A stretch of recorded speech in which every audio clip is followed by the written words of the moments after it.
6-person quorum of the commission along with a remote electronic platform. As this is a first for the commission, I ask for your patience today as we proceed. There may be slight delays as we transition between speakers, participants, and presentations. Participants in today's evidentiary hearings were required to submit a copy of any presentation, document, exhibit, or other material that they wish to submit at the evidentiary hearing prior to today's meeting.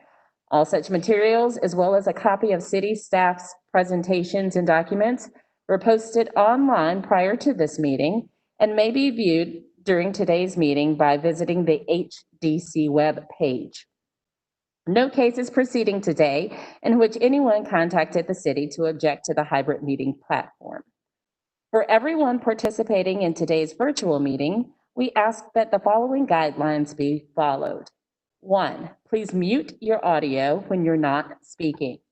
2, use only one source of audio, computer or phone. Do not put your phone on hold. 3, make sure you are in a quiet room. 4, please turn off or silence electronic devices and do not speak over the person talking, or you will be asked to leave the meeting. 5, please use your raise your hand tool. And 6, please do not speak unless recognized by the chair or by staff. Because the commission is a quasi-judicial body, any speaker for or against an application must be sworn in. Due to the hybrid nature of today's proceedings, any individual wishing to speak for or against an application was asked to sign up and provide any additional evidence in advance of the meeting. During the hearing, I will further open the floor to anyone who has joined the meeting today by telephone. When it is your turn to speak, please begin by stating your name and address. The review of each application consists of the presentation of the application and deliberation. The application is presented by the HDC staff. Then the commission will determine if there is sufficient information to proceed with the hearing. Next, the applicant presents their testimony for the application. Other parties wishing to speak for or against will be given reasonable time to present factual sworn testimony based on the HDC design guidelines. Then the HDC may question the applicant and HDC staff members. HDC staff and the applicant will be given an opportunity for rebuttal and final comments. The HDC shall close the hearing for discussion and deliberation. During discussion and deliberation only, the commission and staff may speak. An HDC member may request the hearing to be opened for further questioning. The HDC will craft a motion for approval, continuation, or denial. The majority vote of the commission present is required for a decision to be reached. And then finally, a final vote by the HDC will end the hearing. If you will be addressing the commission today, please raise your right hand and respond, "I do," to the following question. Do you affirm that the testimony and information that you are about to give is the truth and nothing but the truth? I do. Please be mindful that we have a court reporter present who is responsible for making an accurate and complete record of these proceedings. The reporter must be able to hear and understand. Everyone present must state their name before they speak clearly, loudly, and one at a time. The reporter will interrupt only when absolutely necessary to get clarification on what was just said or to alert speakers that they are having difficulty hearing or understanding. Are there any questions? All right, let's get started. Christy, so first on the agenda is the citizen concerns. Sure. Okay. Yes. Before we jump into the presentations for the 3 projects, I wanted to bring forward to the commission some concerns that we received from a citizen in Dilworth. And I believe that she is also joining us via WebEx today. And I'm just going to provide a brief overview and then turn it back to you, Kim. Okay. Property owner Melissa McGuire at 801 Berkeley Avenue, which is located at the corner of Berkeley in Lafayette submitted a 5-page letter with photographs to the Historic District Commission, citing her dismay at the HDC-approved addition at her next-door neighbor's house at 809 Berkeley. The majority of the letter includes her review of the project and why it should not have been approved. The project was heard at the December 2019 meeting. This project was also submitted for tax credits. However, according to an email from Brett Sturm at the State Historic Preservation Office, the project application for tax credits stalled and was never completed. Unlike HDC review, the state reviews both interior and exterior changes for tax credit projects. Mr. Sturm stated that staff felt that the interior conversion of the office room into what was essentially an entry parlor or a mudroom with a new side entrance was too drastic a change to the circulation patterns within the house. If the side entrance were eliminated or redesigned, then state staff would have been able to tolerate the rear addition for tax credit purposes. Ms. McGuire's letter concludes with a concern that the architects sitting on the commission hesitate to criticize a project brought forth by a fellow architect and commissioner. She has also stated the assumption that a property owner only needs to select a commissioner to design their project to guarantee a rubber stamp approval by the commission. Her concern is that since the commissioner's main objective is to protect the historic nature of the neighborhood, is instead being turned into a plum marketing opportunity and creating conflicts of interest. She has also made suggestions for changes to the HDC procedures to reduce any appearance of conflicts of interest. And I believe the letter was included with the agenda. It's posted to our website, and all the commissioners have received a copy of the letter via email from myself on at least 2 occasions. Okay, so the letter is part of public record. Anyone going to the HDC website can see that. Commissioners, I just want to do a roll call to confirm that we have all read Ms. McGuire's letter. I'm just going to go down the list. Krista Lineberger? Yes. Nichelle Bonaparte? Yes. Jessica Heineman? Yes. Okay, Jim Jordan? Yes. PJ Henningsen? PJ, you there? Yes. Damon Rump? I have not read it yet, but I have it in front of me and we'll be reading it during our session. Okay. Chris Mern? Yes. Joe Walker? Yes. Okay, so we've read the concerns and we put them on the website. Ms. McGuire, at this time, is there anything not already included in your letter that you would like to add? Hello?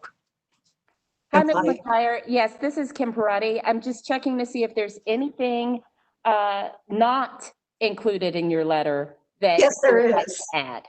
Yes, there is. I am not here today to revisit your December decision.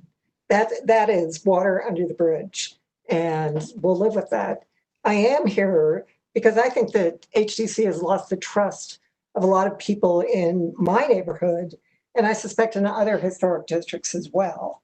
And this is in part due to the fact that I do not believe the HDC is, I believe there's a perception that the HDC is not impartial. Ms. McGuire, I apologize. I don't mean to cut you off. This isn't over.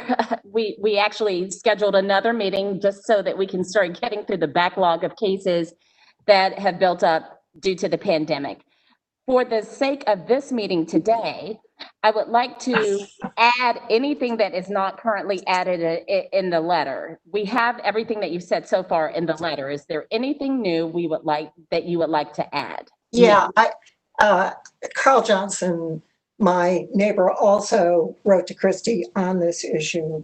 I think it is not acceptable for commissioners to recuse themselves.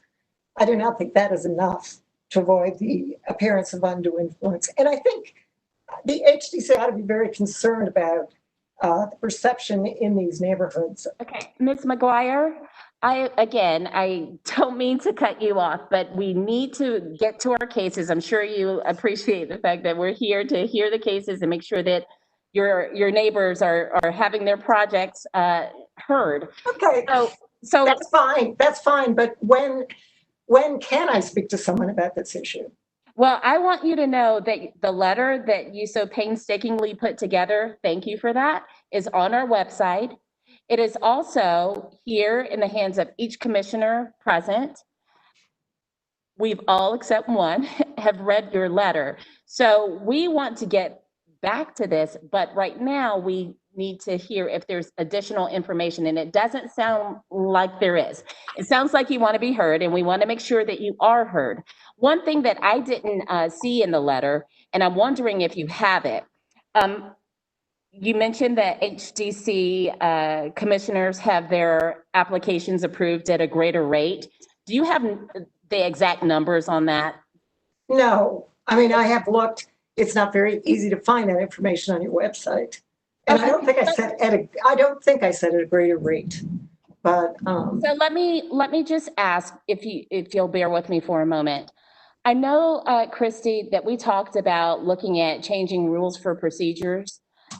Do we have the information? Can we get maybe, not, I was gonna say 3, maybe 5 years of data to either support or can we get 5 years of data to really dig into what Ms. McGuire is saying? Yes. So okay, I would like to interrupt here. looking for 5 years of past projects that were presented by a commissioner. Right. And if it was approved, denied, continued. Yep. So 5 years of cases presented by an HDC commissioner.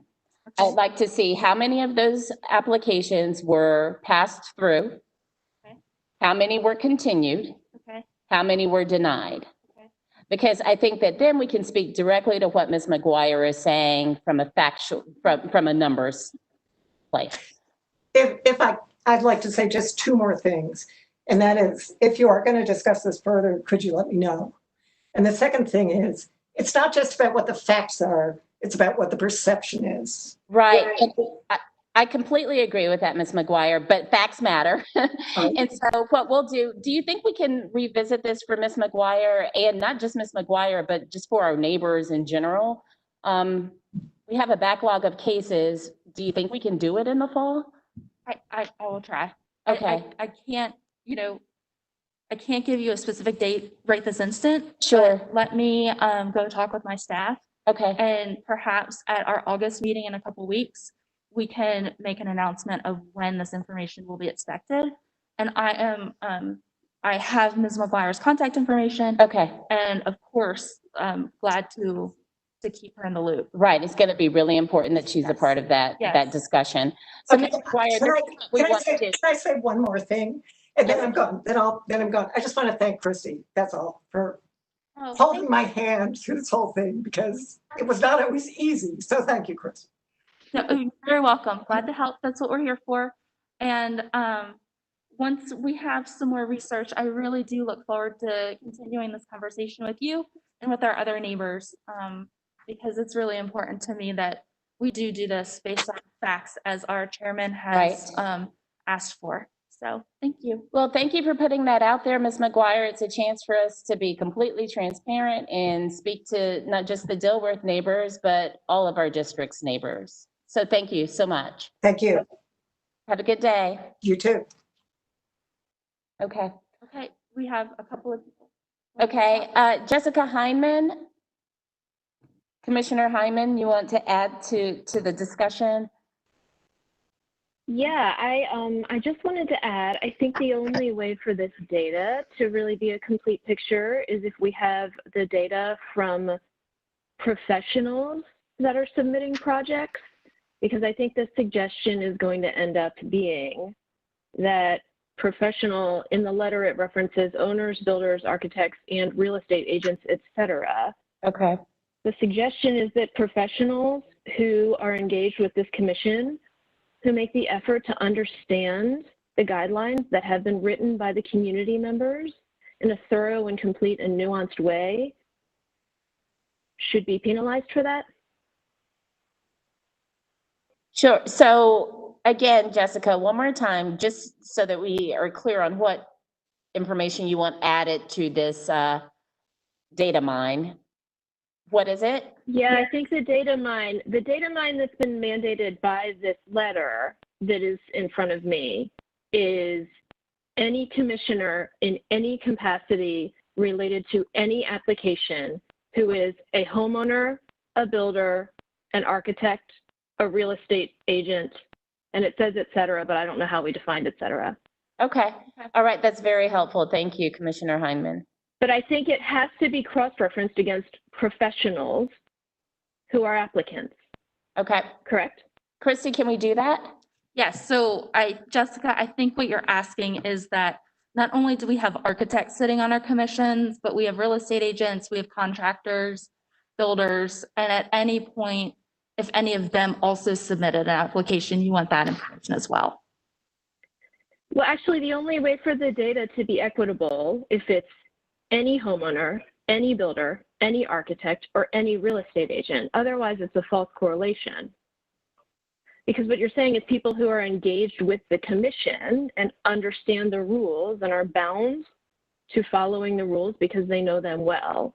Mm-hmm. That would be any professional engaged with this, anyone who's applying. Sure. It Jessica, has to be cross-referenced with all applications from all professionals. I think what we would try to do, I'm not sure I understand, but I think what we would try to do is say, you know, within the past 5 years, these are the total number of cases that were presented. And then as compared to, these are the cases that were presented by someone sitting on the commission. By or for. By or I think she's for. saying. Yeah. Is that what you're saying? Which is totally fine. I mean, I'm totally transparent about mine. It's all public record. That's no problem.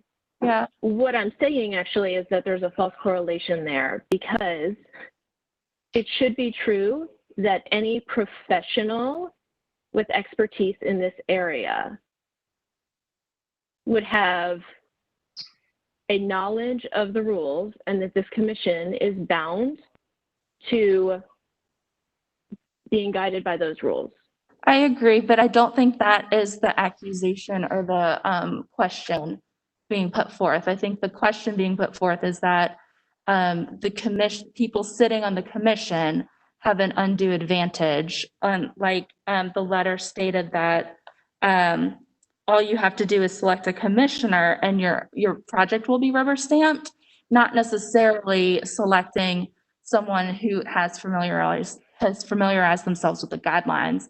I think those are two different questions. And is there any way to address that second question? Because I think what Commissioner Heineman is saying is that being a part of the organization and being knowledgeable about the guidelines actually makes you a bit of an expert. Oh, it sure does. Yeah, but there's no way to quantify I have that. no way of quantifying who is an expert and who is not if they are not a sitting member of the commission. You know, Andrea, would you like to say anything? I would just like the opportunity to, for staff and commissioners as well, to weigh in on how we come about gathering this data so that when we come back in our August meeting, we will have a projection of our next steps. Mm-hmm. And certainly if that is not consistent with this commission's vision of how the project should unfold, that will be our opportunity to iron out some of those things. So Commissioner Hyman, I think that's excellent feedback. I'll be transparent and say that I think I have some additional questions that I would like to ask you about so that we can flesh it out a little bit better. I know time is of the essence here. So if Madam Chair, if we could grant the opportunity to sidebar, revisit this issue, and then come back with a little bit clearer plan for the group in August, I think that is something that Christy and her team, and certainly I will work with them as well to try to deliver for the group. That sounds fair. Commissioner Hyman, fair? Yeah, I would love to have an extended conversation with the city attorney's office about this because I do think the suggestion that we're putting in place is there are some legal issues with it because just like a a judge, right? A judge is governed by the law and precedent, and they're constrained by the law and precedent and not their relationship with the lawyers. And so what we're suggesting with this data mining is that professionals who make the effort to know the rules in order to advocate well for the applications should be penalized for knowing and understanding the rules well. Okay. All right. So Christy. That is the suggestion in this letter, which I have read very carefully. Okay. Thank you, Commissioner Hyman. We do, I think, have continued issues with applicants who either disagree with the guidelines or have not put the effort into understanding the guidelines. And the suggestion here is that if you put the effort into understanding the guidelines and represent them well, there is a problem with that. Understood. Okay. So then you, Christy, and Andrea can work together on this to come up with some questions that we can then present at the August meeting. Do you mind doing that, Commissioner Hyman? Sure, no problem. Thank you. All right. May I make a suggestion? Well, let's go with PJ Henningsen, and then we'll work our way back around to, and then Jim Jordan, and then you, Jill. Okay. I'm trying to go with the system here. Okay. Is it PJ? PJ, you're next. Yeah, just a comment. I think the analysis should include even commissioners that are not currently on the commission at that time. For example, we've had a handful of applications come through since a couple of commissioners have ended their term. So I think we should include the analysis to include current, past, present commissioners. Agreed. We can do that? From the past 5 years. From the past 5 years. Past 5 years. Mm-hmm. Jim Jordan, Commissioner Jordan. Thanks. Just one comment is I think if you look at the data, you're going to find that the people who understand our guidelines do a better job of putting together a presentation that gets approved and is able to essentially filter out, applications that wouldn't get approved. So I think you're going to see that there could be a correlation, but it's not really a causation because of them having some bias, but just because they know the guidelines and they're able to put together proposals and projects that are more likely to get approved. Mm-hmm. So I candidly don't know what even this data is going to show, other than that they're more knowledgeable about about our rules and how to actually do something that meets our guidelines. So it sounds like you're on this, you're in agreement with Commissioner Hyman. And I think from this, we'll be able to potentially even point out what a great application looks like. Okay. What about you, Commissioner Walker? I was just going to make the suggestion that what we could do as well is to look at this particular project that got approved by the commission as an example of how we failed or did not in rendering our decision. Okay. All right. So a little post-mortem on this is what you're asking for, Commissioner Walker? Yeah, just as an example, if in fact this is the case, then let's use this as a case. Okay. And if I may, that sounds like a great opportunity for one of our retreats. Okay. Where we talk about guidelines and adjustments to guidelines, and then we have more of a concentrated focus, and we have more time than we would in a workshop. Just a suggestion. Did you hear that, Commissioner Walker? Yes, I heard that. Okay.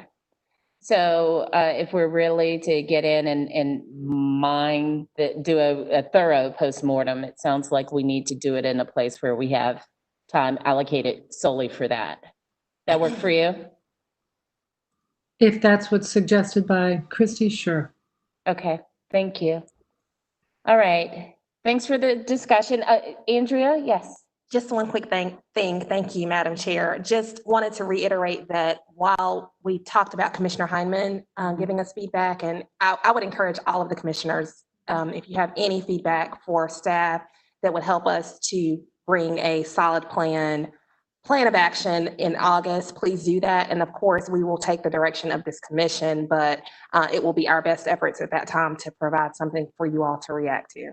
So I think what Ms. McGuire has done is a great thing for not only our neighborhoods, but this commission. It does not hurt to dig a little deeper and find out where you can do better. And also pat yourself on the back for where you're already succeeding. So thanks for the feedback.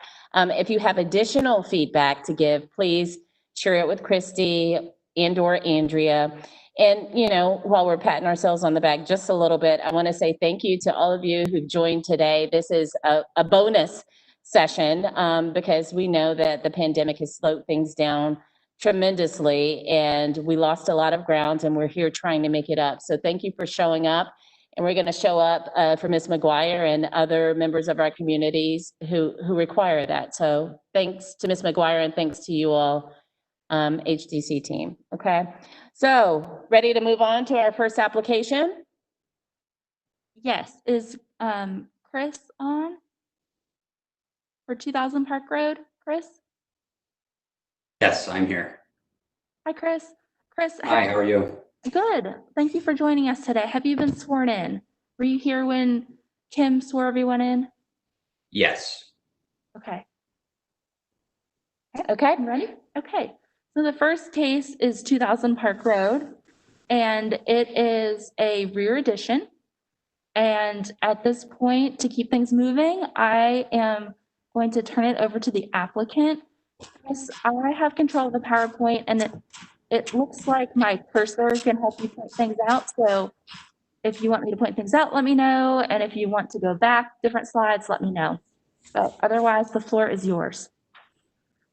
Excellent. And thank you everyone for taking the time. As Chris mentioned, is important for all of us. So we do appreciate you taking the time. This is my first presentation with the HDC. So if there's anything that I'm going through and I'm missing, feel free to interrupt me so that I can cover anything that you want to hear about. So as you can see here, this is 2000 Park Road. The existing conditions, as you'll notice, it's a bungalow style. It's relatively, from the front side, smaller than the majority of the other homes in the area. But as you can see, lower level is brick at the foundation, and then the siding all the way up from there. So as of right now, there's a relatively large side yard and rear yard that are not currently used. And as you can see, the shape of the lot is wider at the front and narrows towards the back. So in terms of the surrounding properties, we've got quite a few since we are on roundabout on Park Road. So next door, we have the 824 Brookside in the upper left-hand corner. So as you can see there, it's a little bit wider of a property, a little bit older home. And then the other neighbor, 2010 Park Road, they're a corner lot. So their property is shifted a little bit. Their front matches our front, but then their side yard doesn't attach to our side yard as you would typically see on a normal straight road configuration. From there, you can see the other homes. They're between 1 and 1.5 story single family homes all the way around the roundabout. All right. So in terms of the actual site plan, we've the existing site plan, which you can see the addition is overlaid to actually see where it's at within the drawing, but you can see the existing conditions, just the current structure with some landscaping elements, a stone back patio and a stone front patio, and then moving to the proposed site plan. So as you can see, nothing on the existing structure is touched. We're simply tying into the rear of the home to add an addition that is the main level will continue at elevation from the front. And then due to the elevation drop in the rear, we're able to get a basement underneath. In total, the rear yard coverage is 26% of the existing rear yard.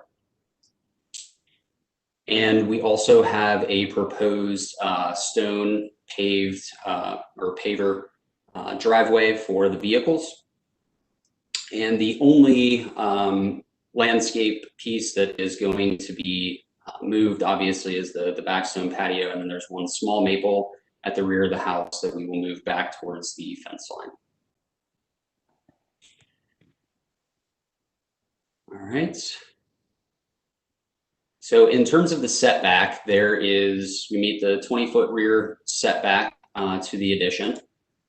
And then as well, there are the 5-foot setbacks on each side for the 5-foot side yard setback as well. All right, so I think we can go from there. So in terms of the front elevation and changes there, so as you can see, the existing structure is maintained, and adding the rear addition will actually extend out past the existing front structure. We feel will actually add to the fit within the neighborhood, considering most of the other homes do have the wider profile at the front. As you can see here, the roof pitch is well below the existing roof ridge.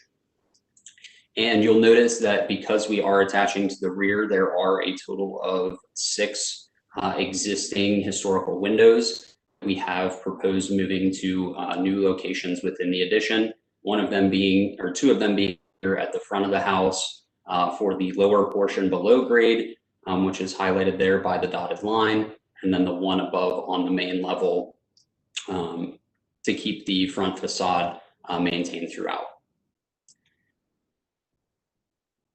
All right, so then we have the left elevation.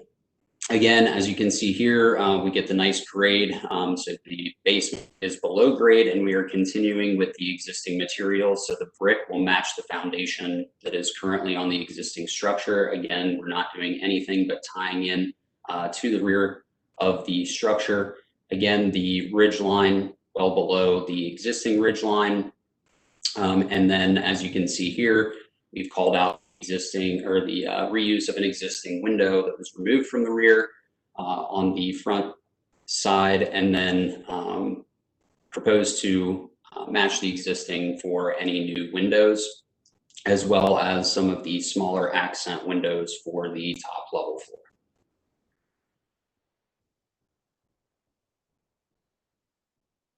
All right, so then the rear elevation.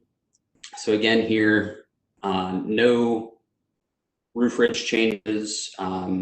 Everything is still to the rear. The windows are going to match the existing. One thing you will notice at the end, obviously the lower level windows are set into brick versus into siding. So we've got both of those samples outlined at the end of this presentation as well. But the siding pieces will match the existing that's on the current structure. And then again, brick all below the existing main level elevation for the basement. Right. And the only thing of note here on the right side is that we will have an overhang on the entryway, which we believe helps with the proportionality of the structure, as well as some of the accent windows. Again, any of the new windows will match existing, and then a new side entrance going into the basement from the parking platform.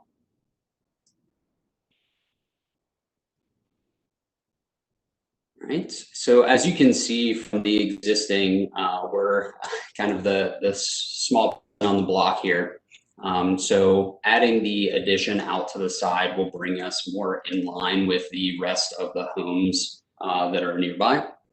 So again, the ridge line is well below the existing structures on the street.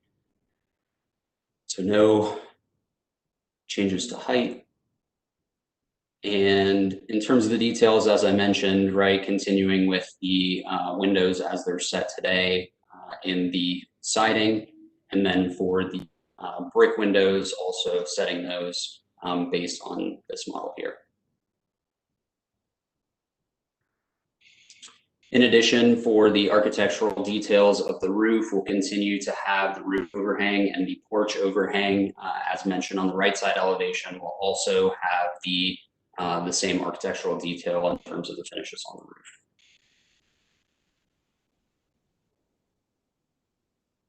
And with that, parking pad. So the parking pad, we are going to look to use concrete stone pavers, permeable in between, with grass, similar to how we have the existing drive today, with grass in between the stone driveway.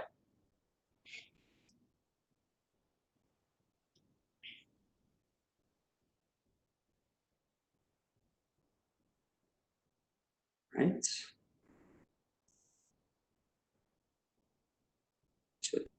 So I'll turn it over for deliberation. Okay. Commissioners, do you think we have enough information? Yes. Yes. Yep, yes, Damon. Okay, thank you. Is there anyone here to speak for or against this application? We do have property owner comments in your packets. Do you all have those?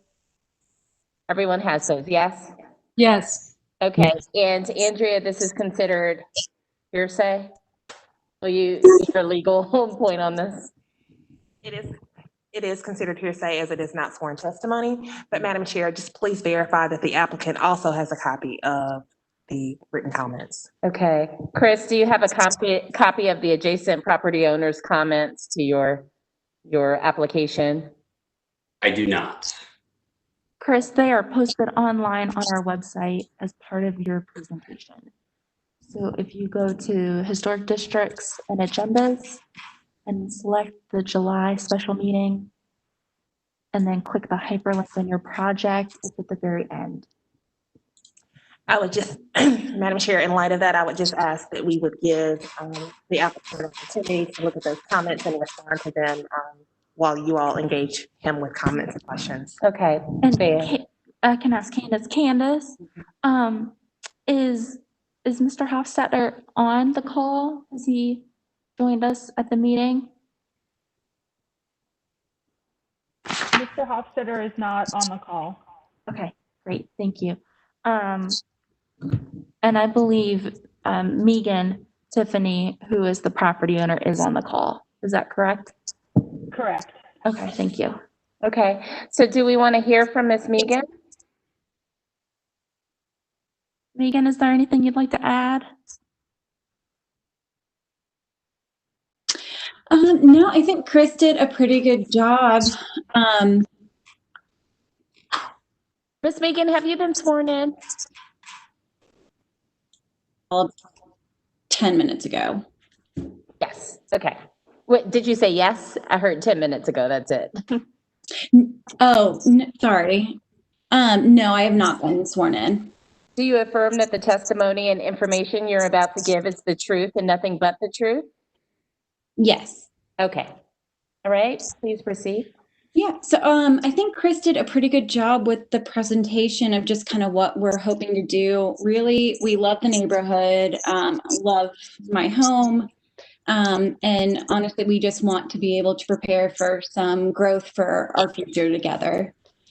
So we are open to suggestions, to feedback, but we essentially do need a little bit more room to grow into. Okay. Anything else, Ms. Megan? No, I think that's it. Okay, thank you so much. Commissioners, any questions for the applicant? Yeah, I do. Okay. This is Jill. Yeah, there was one thing. If you go down to the page that's titled Architectural Details, Window Trim Detail, on the right, there is a photo of a stationary window that is 3/3. But on the drawings, the windows are shown as just 3s.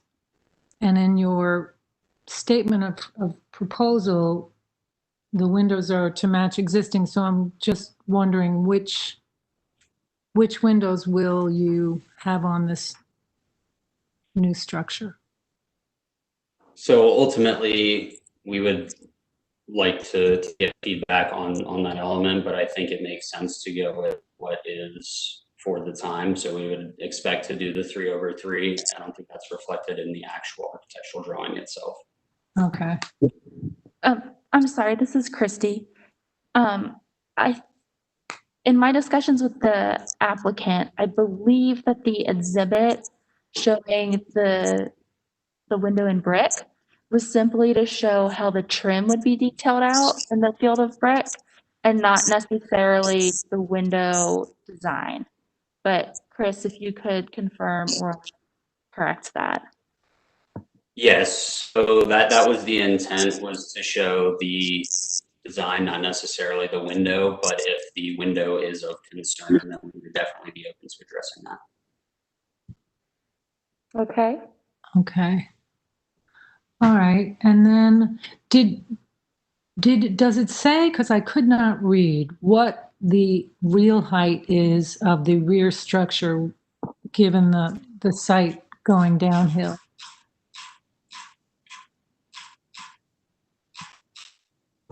I do not believe that it does specify in these specific drawings. So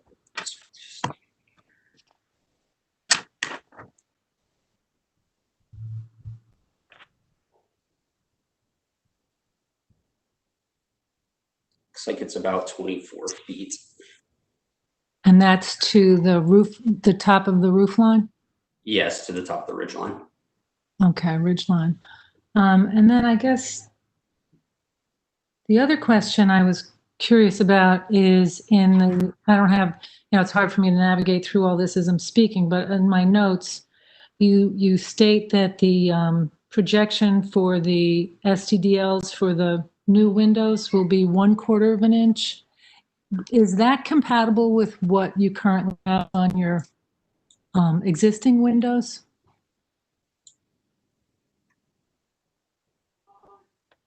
The 1/4 of an inch where? Sorry. Yeah, in your materials, and I can't quickly find it, you reference what the projection will be for the dividers, and I think the projection that you listed was 1/4 of an inch, which seemed it seemed minor to me and probably not compatible with the existing windows, although you say you're going to match existing windows. So that could just be something I'm not getting right. Yes, we did use the drawing from an existing HDC presentation just to match form in terms of what was expected, but the windows on the addition will match the existing structure. Okay, so yeah, so then they would be more than a 1/4 inch projection, I'm guessing, right? Correct, yes.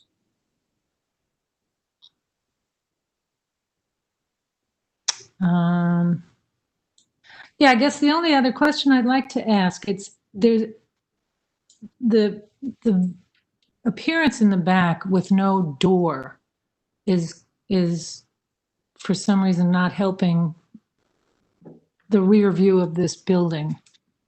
Is that something you tried to create and just the door wouldn't work in the back of the house? So we've actually explored at the rear on the far right, that would actually be what would be a kitchenette inside of the basement, as opening that up so that for, accessing the rear of the house, the backyard from the kitchenette to expose the outdoor space is potentially doing a door in that area. But the reason why we didn't have a door is to try and keep it consistent with the rear elevation, right? We're actually below the ridge of the existing rear elevation. So the height of the structure is actually lower than the existing structure. So we wanted to make it, and I just finished reading through the from the adjacent property, and that's why I bring that up, we wanted to limit as much of a change as possible to the rear. And we felt like by continuing to leave the windows in the rear, it would do that. But we had explored opening that up to having more of an outdoor living space and having a door over there. Yeah, I guess I would really like to see some kind of a door just to help with the overall scale of the whole project, but I'll stop talking and let others comment. Chris, do you know the ridge height of the house behind you by any chance? The ridge height of the house behind. Yeah. That Mr. I do Upstead, not. the one who wrote the letter saying that your addition would overpower his home. Do you know the ridge height of his house? I do not. Unfortunately, I wish I did. Oh, really? Steve's house? Mm-hmm. Yeah. Sorry, he says in his letter that 809 Magnolia Mm-hmm. is a 1925 dwelling, is not in the district. Mhm. So we Do would not then- have data on that. Do we then not pay attention to the 360 once it's out of the district? We have very limited purview Sure. on anything outside the district because we Yeah. can't, Okay. there's nothing really we can do. Okay. Can I add that several times in looking at properties on the edge of the district, I have been directed not to consider what's outside the district because we can't control the change there. So we've been directed not to even consider what's outside the district, Okay. at least in the past. So really, this letter is a moot point. Not at all. He's a citizen. He lives in Dilworth. We accept all letters. Sure. But Damon is right. That's how we've always advised the commission in the past. All right. Any other questions? Commissioners, any? Okay. Well, why don't we close for deliberation? Jill, you had a lot of questions. Why don't you kick us off with discussion? Sorry, Kim, this is Jessica. I had a question. Okay. I just couldn't hit my raise the hand button fast enough. Do you have a question for Chris, Jessica? Yes, Chris, can you tell Okay, us about wait. the transition So I'm between? gonna open it back up so Thank Commissioner can ask her question. It's all yours, Jessica. Christy, if you could go to any of the proposed elevations, the side elevations might be easiest. Okay, so I'm struggling to zoom in on my computer because of the resolution. Can you tell us about the transition from the lap siding to the masonry foundation material? Because when I zoom in, it appears that the masonry terminates at the finished floor elevation and is coplanar. But I want to understand how you're planning on doing that and where you're planning to make the transition.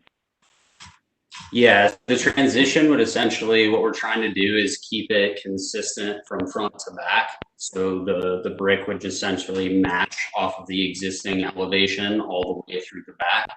So the transition's happening at the existing siding brick, and it would match what's currently in place. So the horizontal transition between the new brick and the new siding appears to be happening higher than the historic horizontal transition between the brick and the siding. Does that make sense? On the historic, it's the brick typically goes up to the floor structure and the lap siding comes down over top of that. But in the proposed elevations, it looks like the brick is coming up to the finished floor. Yeah, so we would and do not to the exact. underside of structure. Yeah, it would be the underside structure. The underside of structure. Okay. And then my next question is, Christy, could go to the window trim detail. In the drawing, it appears that there's a horizontal drip cap at the top of the window, and I just want to confirm that that'll be there because I'm not 100% sure that it's in the shadow line of the photograph. Yeah, so there's not currently one on the existing. So we would want to match it to the existing, so there would not be a drip cap. And as Jill mentioned, the STDL would actually be a 1/4 inch to match the existing. Okay, that's all of my questions. Thank you. Thank you. Anyone else? All right, we'll close for deliberation. Commissioners, Joe?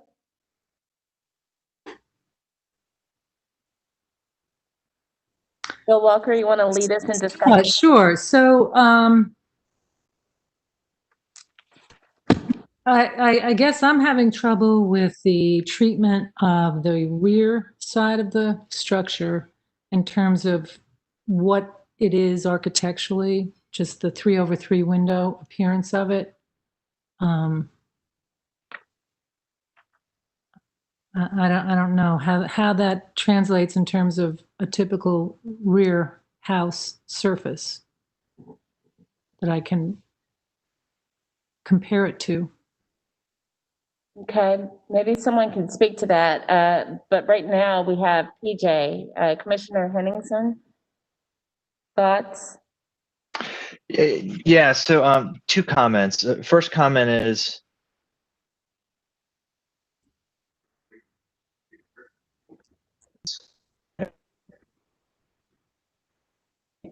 like saying, again, I don't want to, but Jill mentioned the door. Can you hear me? You're breaking up. All right, stand by. Just move on. I'll come back. Okay, all right. So both Commissioner Walker and Henningsen have brought up the rear addition. Commissioner Henningsen also brought up the left elevation. What say you, Commissioner Rumsch? Hello. I'm very happy with this. This renovation looks exactly like what we recommend in our guidelines. The fact that there's a basement below it, because of the grade, it's going to need a foundation. It's going to need a foundation one way or the other, whether it has windows in it or not. I like the fact that the door is on the side elevation, which kind of makes it more inviting and it breaks up the mass a little. So I like that the door is on the side rather than the rear. The rear does have a very plain, solid look. And it would be nice for them if they would be able to break up the mass somehow. There are tricks to do that architecturally with a roof, with setting back the upper story up a little bit. You know, there's some ways to do that, but overall, I think the structure of the addition really fits in well with what the intent of our guidelines. So I'm real happy with this addition. Okay, thanks, Commissioner Rumsch. Commissioner Heineman. Yeah, I just wanted to bring up just a fact about the site conditions here. This is along the edge of the Dilworth Historic District where the Dairy Branch Creek was put underground years ago, and it's the watershed for Upper Little Sugar Creek. So sort of the fact is behind all of these houses, there's just a great deal of grade, and it's a typical condition along that edge of the Dilworth District that I think is meaningful when we start to confront challenges with the height and massing of the backs of those lots. Because the fact is, it's a condition of the topography across the entire edge of the district that is the challenge that we're playing against. I too felt like the rear elevation was a two-story house, but on the other hand, it is strikingly similar to the existing rear elevation when we look at it. If you can go to the existing versus proposed in its massing. So it's striking to me that it appears to be a two-story elevation, but the existing house appears to be a two-story elevation with a hip roof. Okay. Commissioner Henningsen, are you ready to chime in yet? Yeah, I'm back. So I mentioned about the fenestration on the rear and in the left elevation. I also wanted to add the massing in the addition, since the addition is wider than the original house.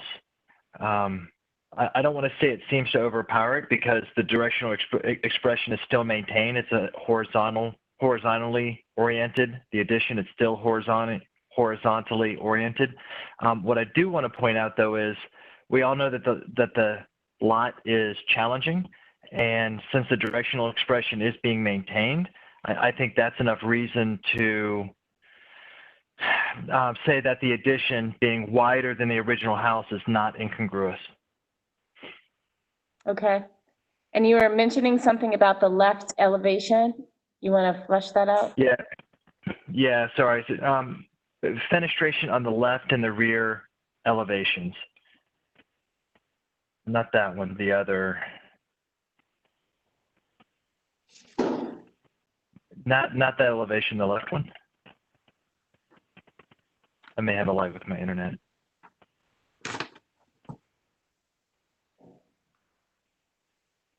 Yeah, it's just, I don't want to say a lack of detail, but with the way the fenestration is,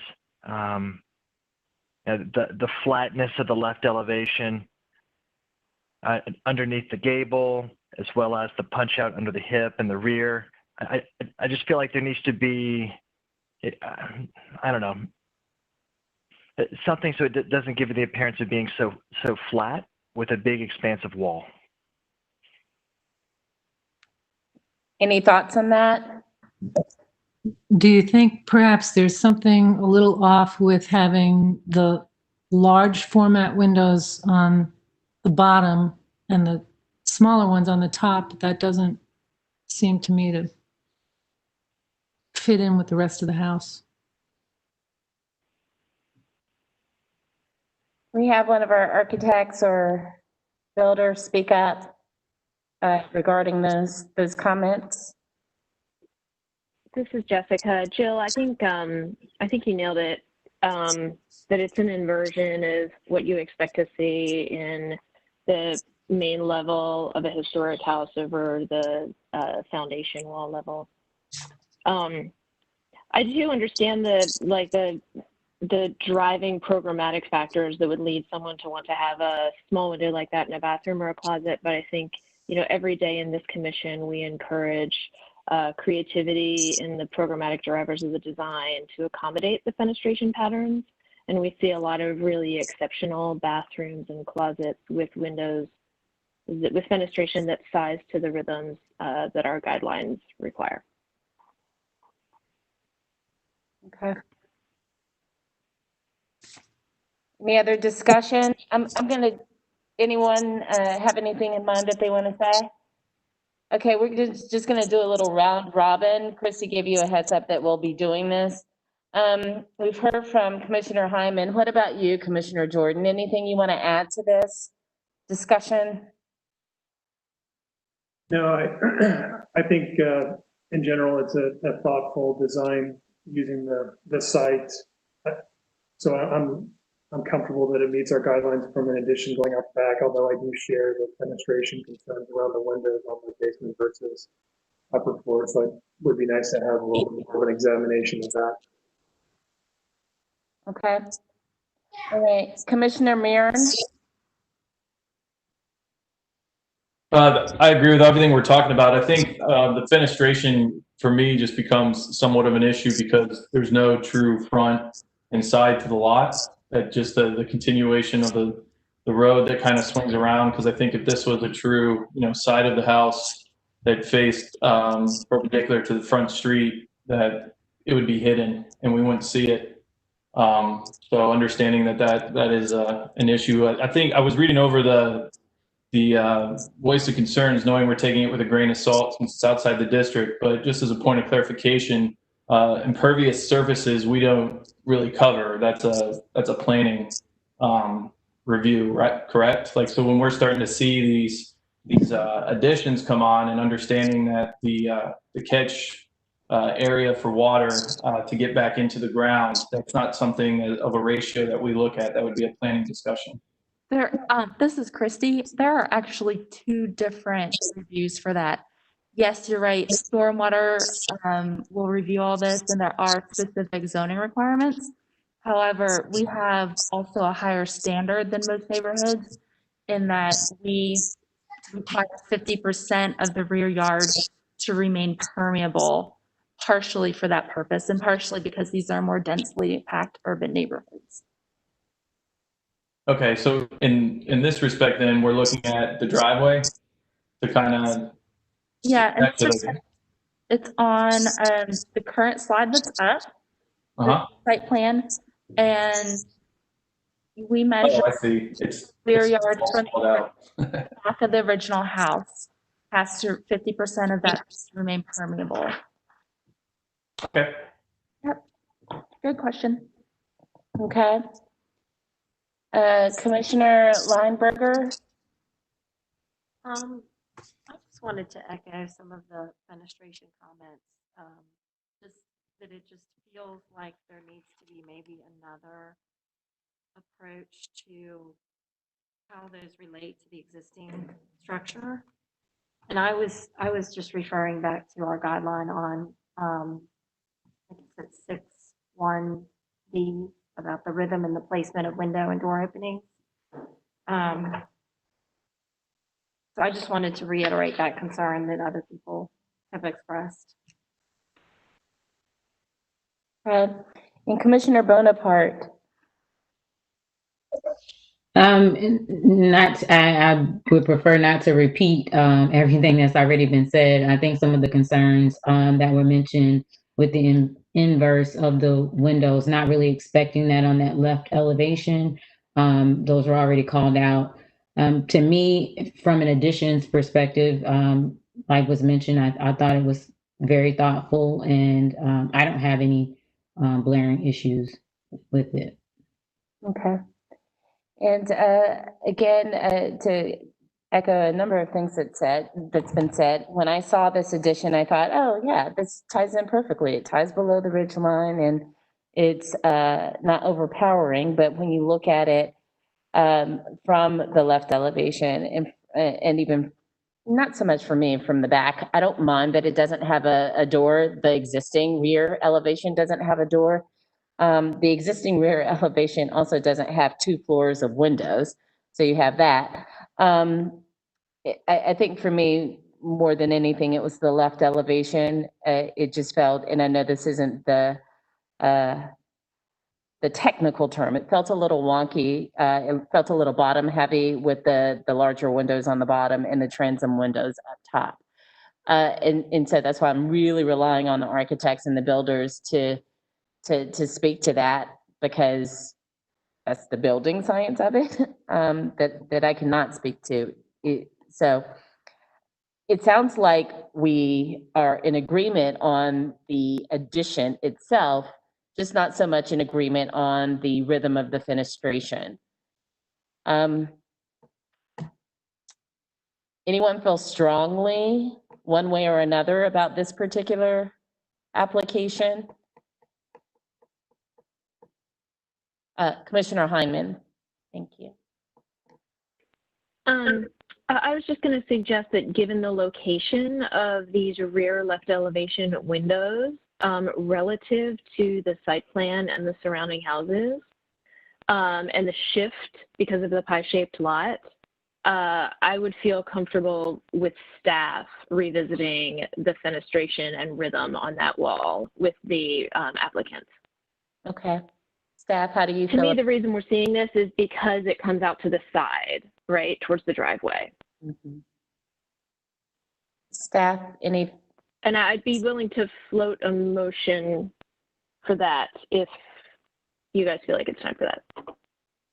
Let's let staff speak to your point, Commissioner Hyman, and then we'll circle back. Jessica, thank you so much. I think just give staff a little more direction of what you'd like to see. I know you mentioned that both you, Jill, and a number of commissioners have mentioned the bottom heaviness and that it's an inversion of what you would expect to see.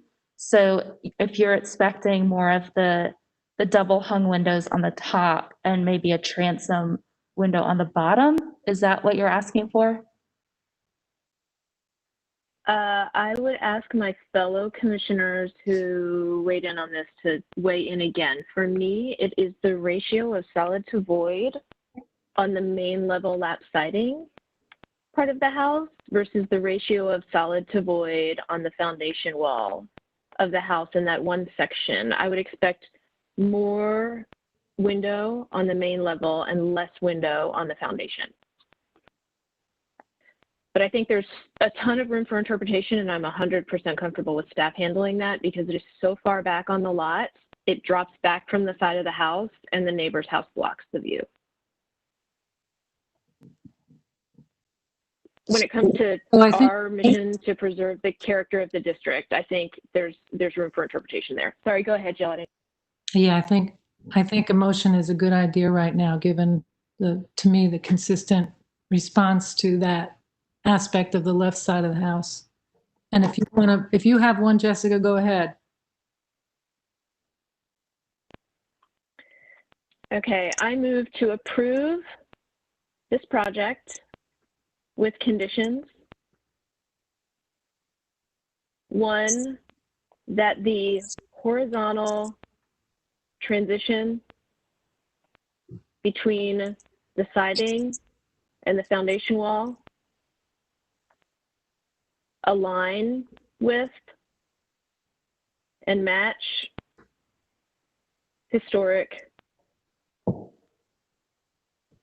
And number two be that, Christy, can you go to the left side elevation so I can describe this appropriately? Number two be that per 6.12 number 1, which is our rhythm guideline as it relates to windows and doors, that we revisit with staff the fenestration on the gable wall at the rear of the left elevation for more glazing on the main level and less glazing at the foundation. Well, should I repeat that? No. Not for me. Okay. Andy has it. He's just that good. I'd second it. Okay, so motion made by Jessica, seconded by Jill. Any discussion about the motion? Okay, well, why don't we vote? I'll do a roll call. Commissioner Bonaparte, Yes. Commissioner Heineman, Yes. Commissioner Jordan, Yes. Commissioner Henningsen, Yes. Commissioner Rump, Yes. Commissioner Murin, Yes. Commissioner Walker, Yes. Commissioner Lineberger, Yes. Commissioner Parati, yes.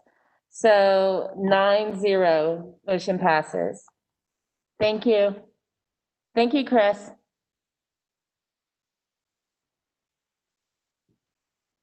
All right. Thank you very much. All right, so now we are heading to the second item on the agenda, 404 West Park Avenue.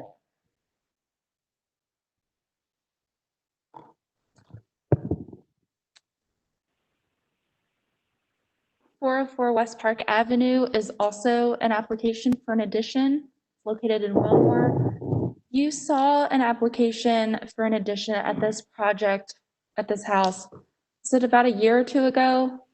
The details of that are in the packet, and the denied project elevations are also in the packet for comparison purposes. At this point, I'm going to turn it over to the applicant. John Ferris, if you would state your name and your address for the court reporter, please. Hey, Christy, real quick, it's PJ. Sorry to interrupt. I have to recuse due to proximity. Oh, thank you, PJ. Yes, thank you, Christy. My name is John Ferris. I live at 1918 Park Road, Charlotte, in Dilworth.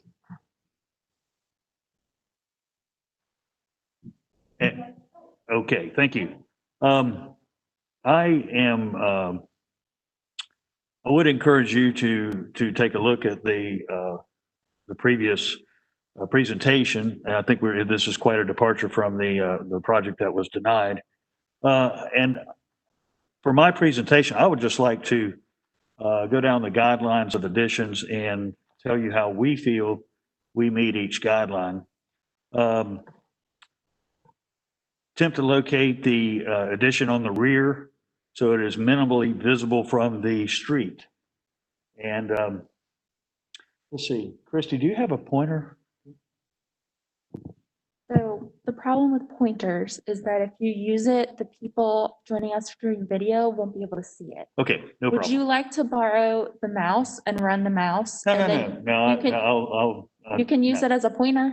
If you will just flip to the, elevation, front elevation. Sure.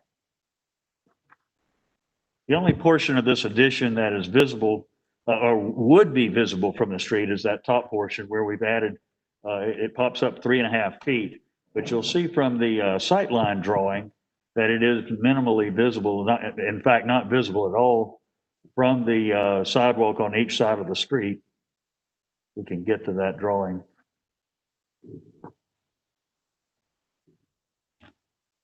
Here we go. And then also on the streetscape, you can see how even with the addition, we're still not competing with the houses to either side. So I think we meet the limiting the size of the addition so that it does not visually overpower the existing building.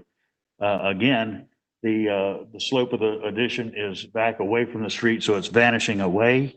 Number 3, attempt to attach new additions or alterations in such a manner that they could be removed.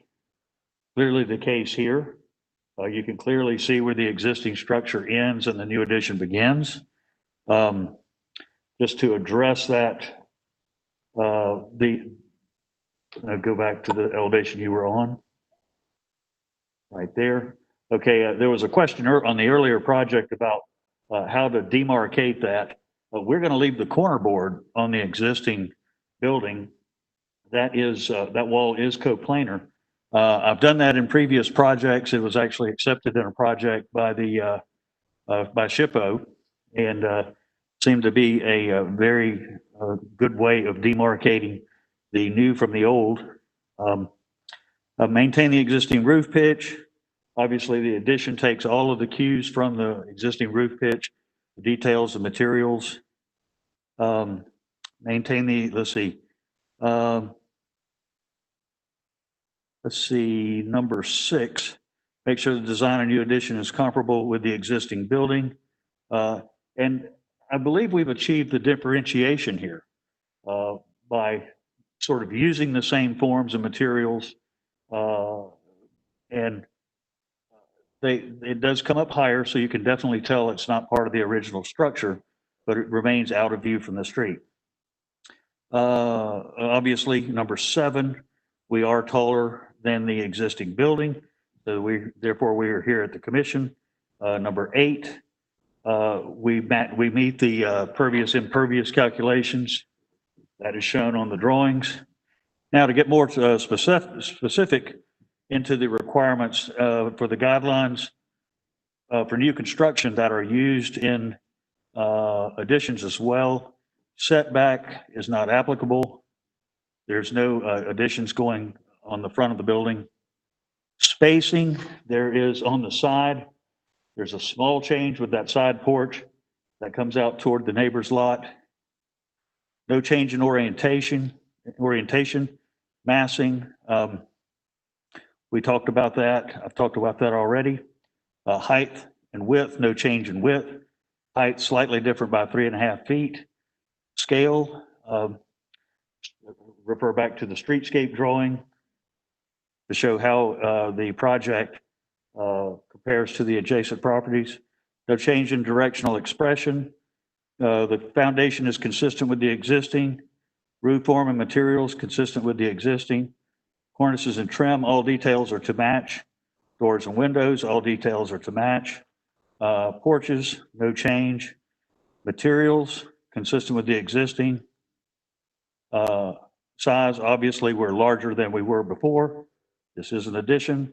Rhythm, consistent with the existing, and there's basically virtually no change in context. So that is our perspective on how we meet the guidelines for additions.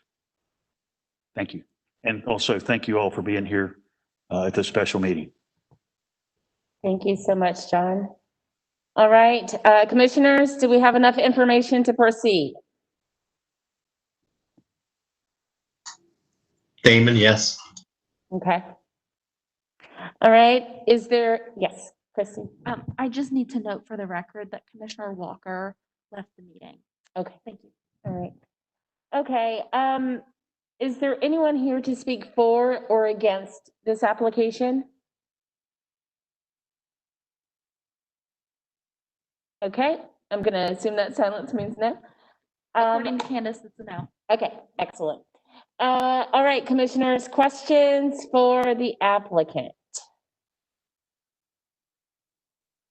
I'll start. John, how far back does the addition go?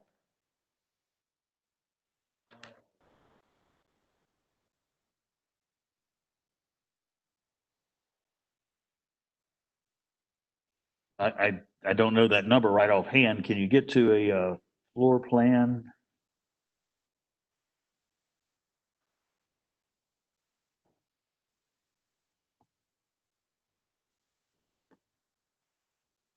I'm gonna guess roughly 25 feet. Okay. All right. Any other questions?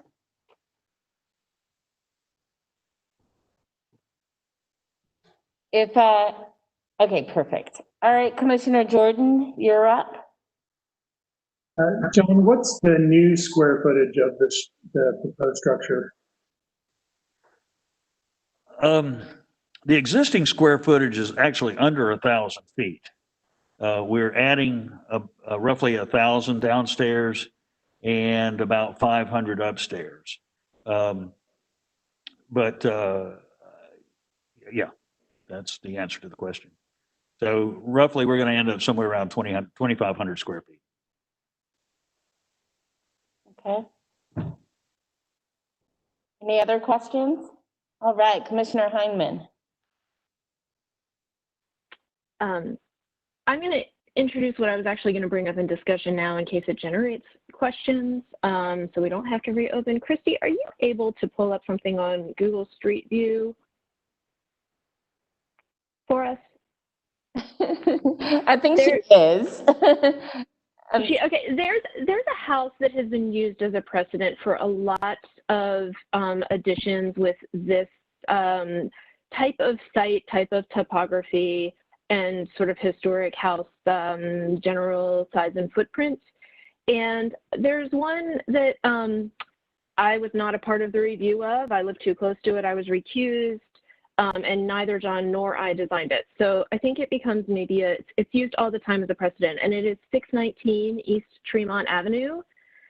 And I would venture to say that the architectural drawings would look similar to the massing that you see in this application, but experientially, the project is not visible from the street. It's just so it's so cleanly done. And when I first saw the drawings for the 619 East Tremont project, which again I had to recuse from, I did have some reservations about the height. And it is directly across the street from me. I see it all day, every day, and it is just not visible from the street.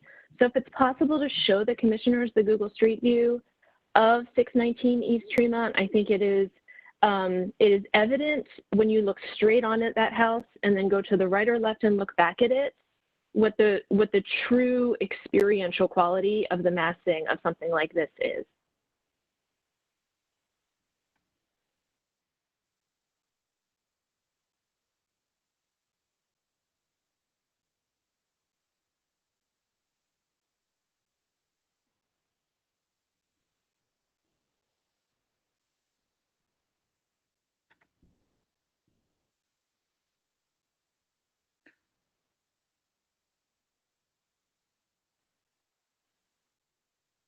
The reason I bring it up is because I think it is such an impossible task to add on to such a tiny house on a flat lot. And I'm always shocked every time I see 619 East Tremont, how it does not affect the experience of the context. Christy, I don't see my screen has changed. Are you there? This is Damon. Damon, she's coming. Hold on. Okay, okay. I am not sharing my screen right now. What I need to know from Jessica, do you mean 619 or 625? Is it next to a brick quad or is it closer to? No, I'm 619 East Tremont. 619 East Tremont. It's close to Lenox. Sorry, 719. Oh my goodness, I am so sorry. 719. My apologies. It's okay. I thought that was the one you were meaning, but I mean. I am so sorry. I misspoke. Okay. 719. That's fine. And as soon as if you pull it up on Google Street View, you're going to get the straight on view where all you see is the historic house. And if you go one step to the left or right, you see the pattern of the addition and how I would say it complies very well with 7.2 number 1. It is minimally visible.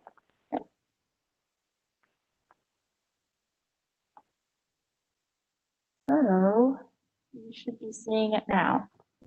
Are y'all seeing it? Yes. Okay. Do we know So how? that's the house. You can see the context. Go ahead, Kim. Do we know how far back that addition started?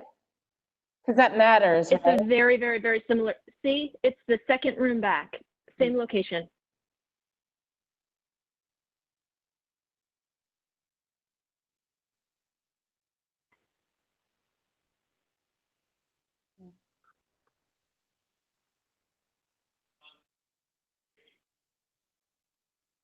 How far up did that one go? Do you remember, Jessica? I could not tell you with a high level of accuracy, but it was when this commission was in the frame of mind that about 3.5 feet was about where we were comfortable with. That's as close as I can come to an accurate answer to that question. And now that it's done and it's got siding on it and it's all painted that like saturated, brown grayish, it's just not, you just do not, you're not aware of the addition at all. And I would let John speak to this too. John and I both live around the corner from this house and neither of us designed it.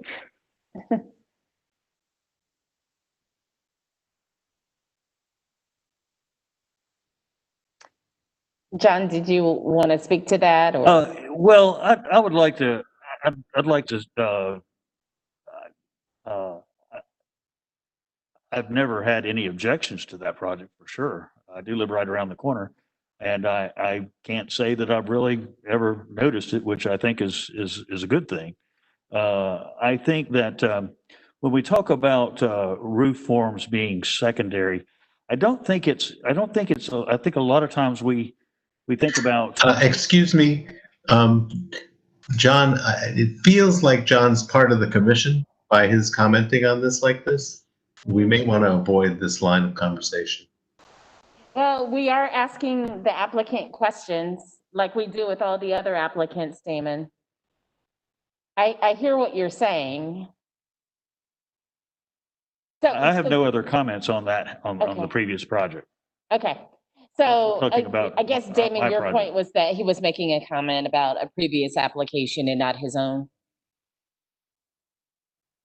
He was kind of talking about how we as a commission look at things. Okay.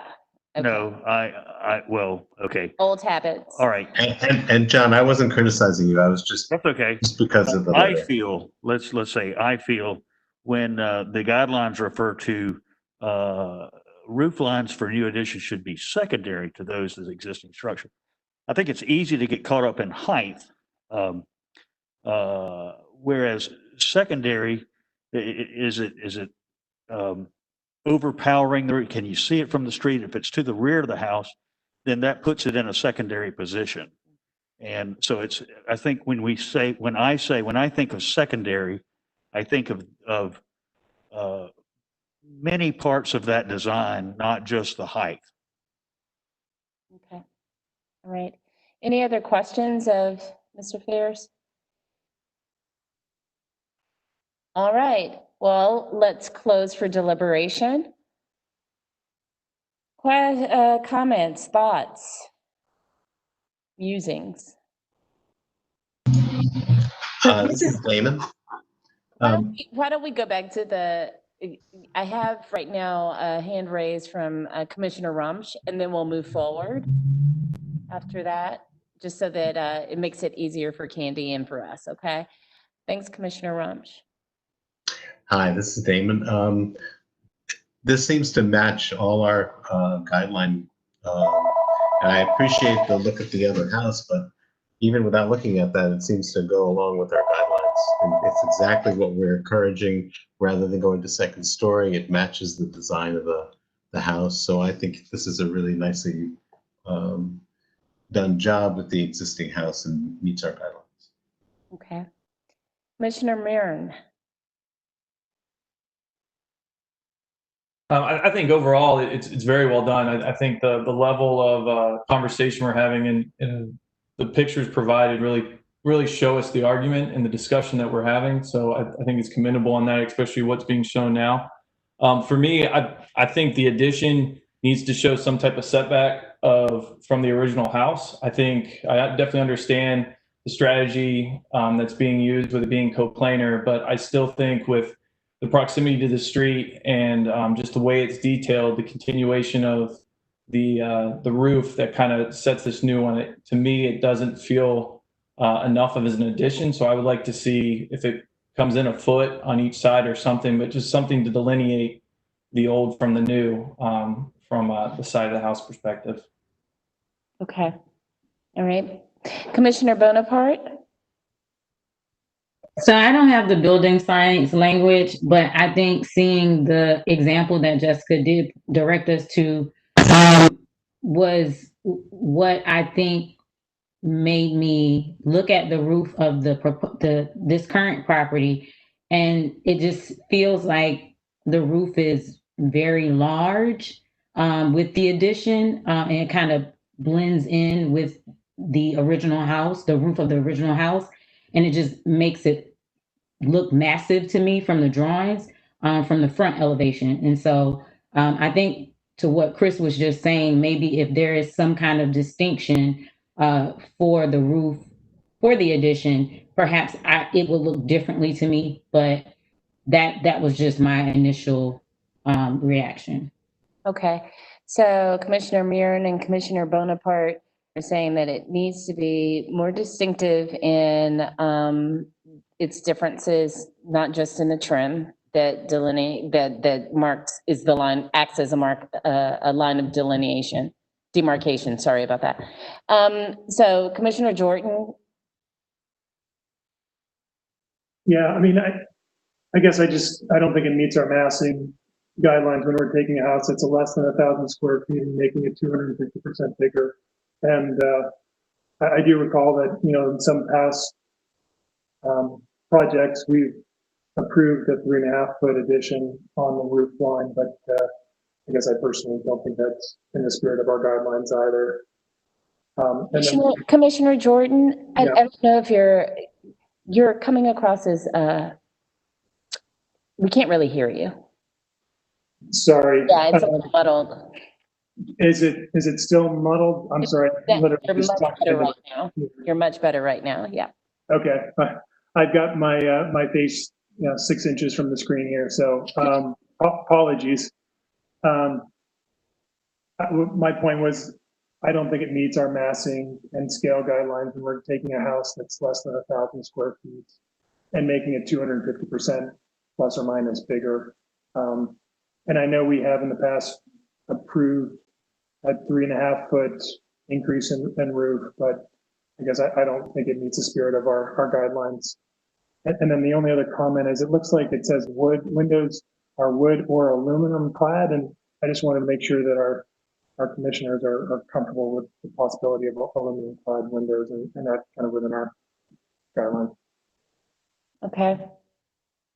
Thank you, Commissioner Jordan. Commissioner Murin? I just wanted to add just a point of clarification that since we're continuing to look at it, I believe that, you know, the elevation that we're seeing shows that delineation, but just in plan, that doesn't exist. That the line, I mean, as explained by the applicant, that is coplanar, but just there is a strong, you know, line drawn that's showing the new from the old in elevation, but that doesn't exist as far as when it comes out in the open, and then, and same with the roof. Okay. Thank you. Commissioner Rumsch? I'm very comfortable with this addition. I think for me, it's good to go. Okay. Commissioner Rumsch, if you don't mind speaking to, as a contractor, some of the points that Commissioner Rumsch, Commissioner Murin, and Commissioner Bonaparte brought up, massing scale, the coplanar addition. The coplanar addition, I don't mind because there is a designation between the old and the new, and I think it reads fine.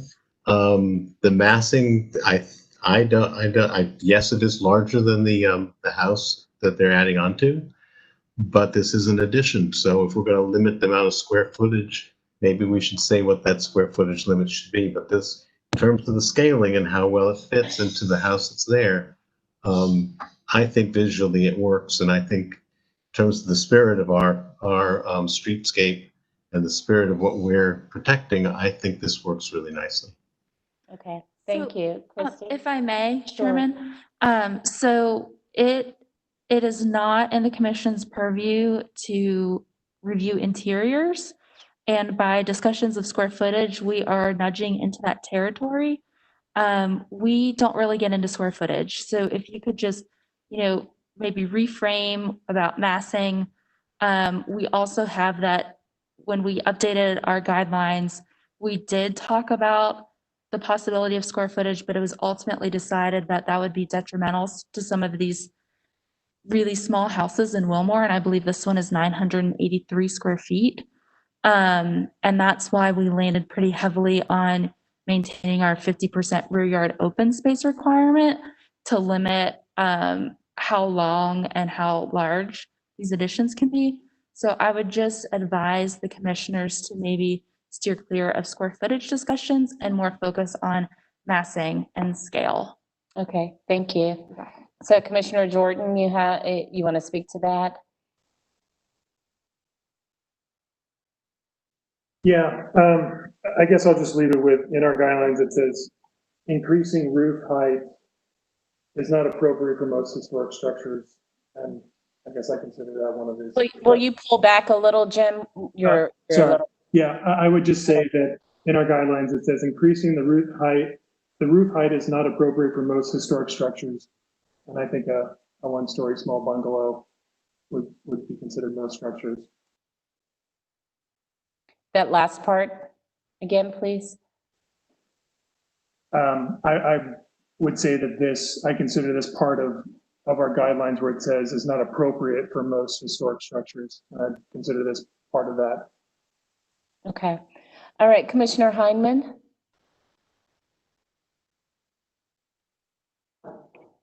I'm looking at 7.2 number 5 for this, which indicates that we shouldn't alter the historic ridge line, which this application is not doing. The original roof, as visible from the public right-of-way, should not be raised. But when I do a literal reading of 7.2, which is the additions chapter, numbers 1 through 6, I think this application complies with those guidelines. 7 has to do with administrative approval and 8 has to do with 50% rear yard. I don't think we have to worry about those, but I truly believe it'll be minimally visible from the street just based on ample precedent in the communities. I think it will not visually overpower the existing building. It's very clear, the line of demarcation between the old and the new.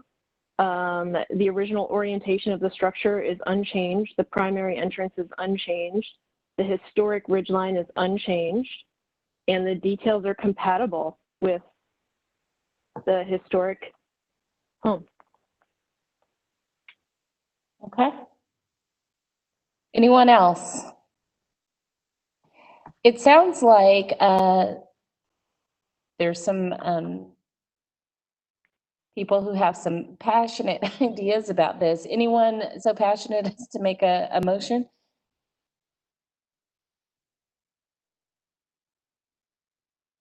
Bueller? Anyone? I do, but I think based on our pre-meeting conversation, it's probably a bad idea for me to make this motion. Well, let's see what happens.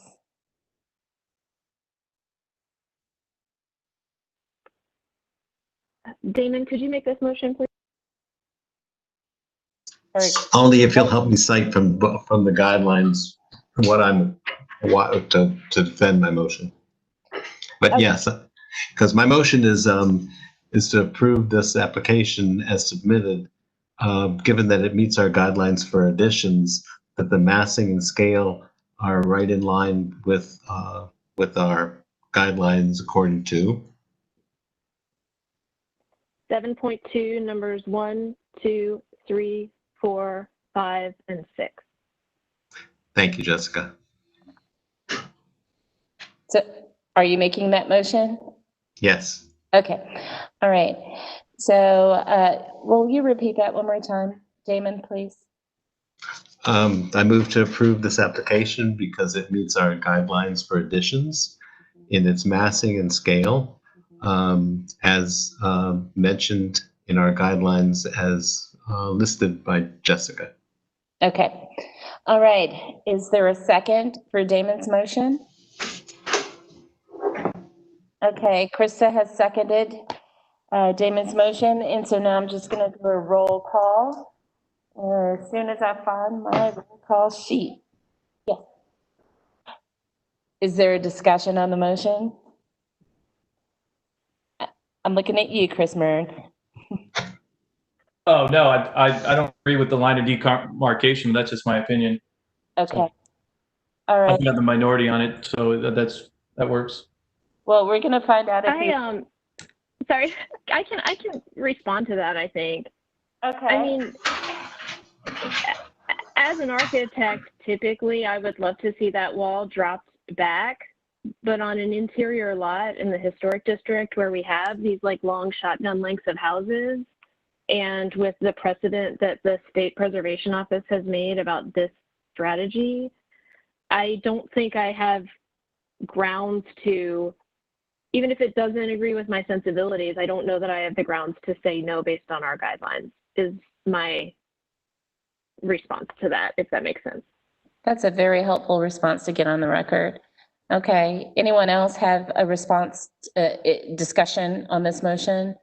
I'm just going to do a little round robin. Commissioner Bonaparte, you had some thoughts earlier. What are your thoughts now?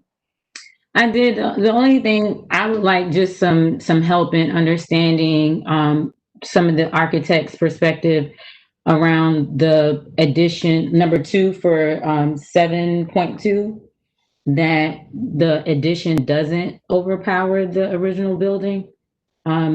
Could you guys give me your perspective on that? How it could, because it's so much larger. So just curious as to your thoughts. That's helpful. Thank you.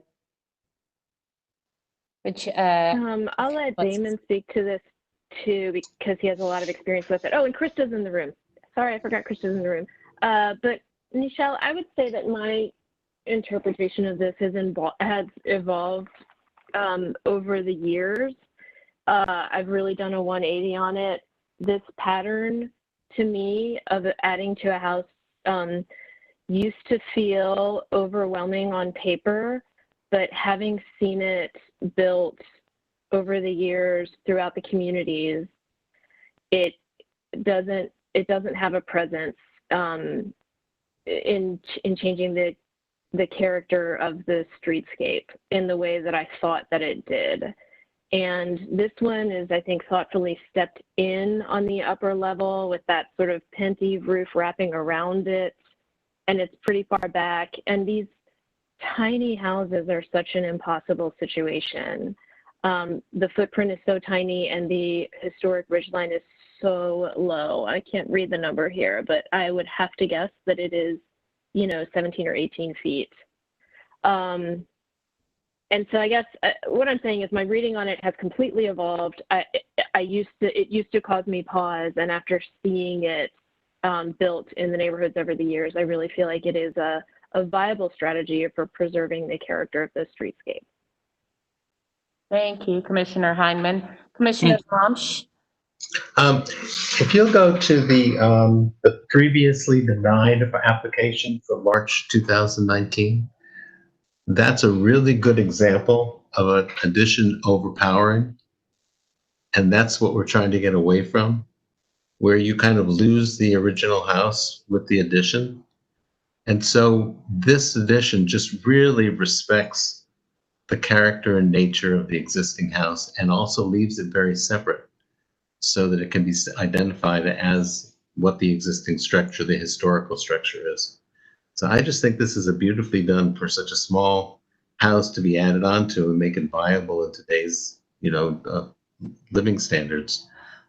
This is horrible. This really overshadows the entire house, where I think what's being presented today is really well done. Thank you, Commissioner Ramsch. Commissioner Murin? Yeah, I don't want to take away from what is being shown, because I think, again, everything is well done. I believe the addition and the line of demarcation is not being established in this. And I definitely understand what the other commissioners are speaking to with this type of building and the overall idea of what was there and what's coming, and how that lends its way to this. But on 7.4 additions, every single image there has a setback from the old to the new for their line of demarcation in our book. And I understand that this is, to me, separate from the book, because we can't go everything visually, that if we see it, that's the only way you can do it. So I understand it's open to interpretation. But for me, on the way that this is laid out, I believe that it needs more of a demarcation from the old to the new. Thank you, Commissioner Murin. Commissioner Lineberger, you want to speak to Commissioner Bonaparte's question about 7.2, number 2?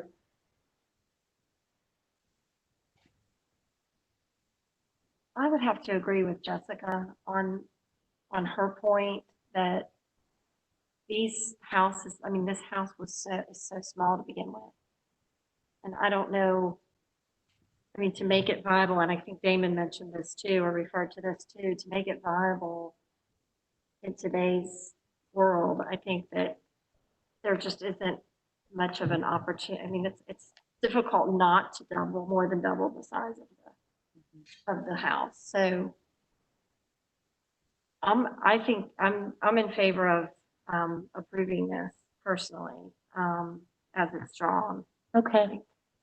Thank you. It's a good solution. Thank you, Commissioner Lineberger. Yeah, so it sounds like, Damon, why don't we see how your motion pans out? Okay, so you made the motion. Commissioner Lineberger seconded the motion, so we're going to do a round robin to see. Can I just make one comment? Sure. If this was a small house, this addition wouldn't be appropriate to it because it flies in the face of what a small house is. But because it's a bungalow in the neighborhood that it's in, I think it works. And I just wanted to point that out also. There are places where a large addition doubling the house, the size of the house, would not be appropriate. But anyway, I just needed to say that because it's very specific to this house and this location. Okay, thank you, Commissioner Ramsch. So we've discussed the motion. Let's see where we stand. Commissioner Bonaparte. No. Okay. Commissioner Heineman. Yes. Commissioner Jordan. No. Commissioner Henningsen. Oh, that's right. Commissioner Ramsch. Yes. Commissioner Murin. No. Commissioner Lineberger, Yes. Commissioner Parati, no. That's 4 no, 3 yes. So it sounds like we need a new motion. Commissioner Marin, you want to try your hand at a motion? Yeah, I'm definitely going to need help. This is the first one. So I move to, would it be to accept with a setback, or does that have to go through another? Christy, will you answer that, please? Sure. So if you give staff direction, if you want it stepped back on one or both sides, and a minimum and maximum. So we've gone as low as the width of a corner board, which is about 4 inches, and we've gone as much as a foot. However, you can leave it open so that if stepping it in makes no other changes to the design, then staff can approve it with a step in. And then, of course, if design changes happen because of that, we would bring it back to y'all. Okay. Does that make sense? Okay. I think so, yeah. Is there, are we in discussion then? Well, we are, yes. Okay, just because I want to get people's temperature on it, that I would look to move in the facade that we are seeing, so the right side elevation a foot. Understanding that doing it on the left is inconsequential because there's a bump out on the house over there. So I would look for a step in of both that and the roof eave to come back to reflect that addition. Any thoughts on that? Any discussion on Commissioner Mirren's new motion? And I know that all the architects and the builder voted yes on the last motion, but that did not pass. So maybe, I'm sorry, not everyone. I'm an architect. I apologize. All except for Commissioner Mirren. So maybe we can help with this motion. Well, I think this is Damon.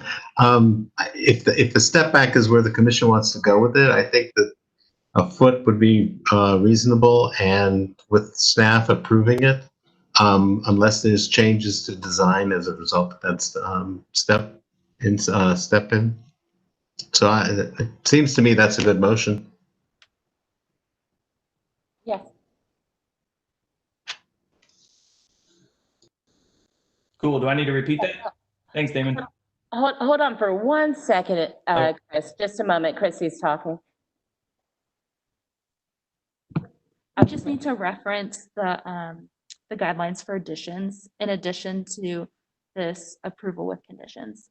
Okay, so let's make sure that we reference the guidelines, Commissioner Mirren, for additions, okay? As 7, or I need a chapter and verse kind of thing, Christy? 7 is the one for our additions. So I think you're safe with that one. You can reference 7.2. Okay. Thank you.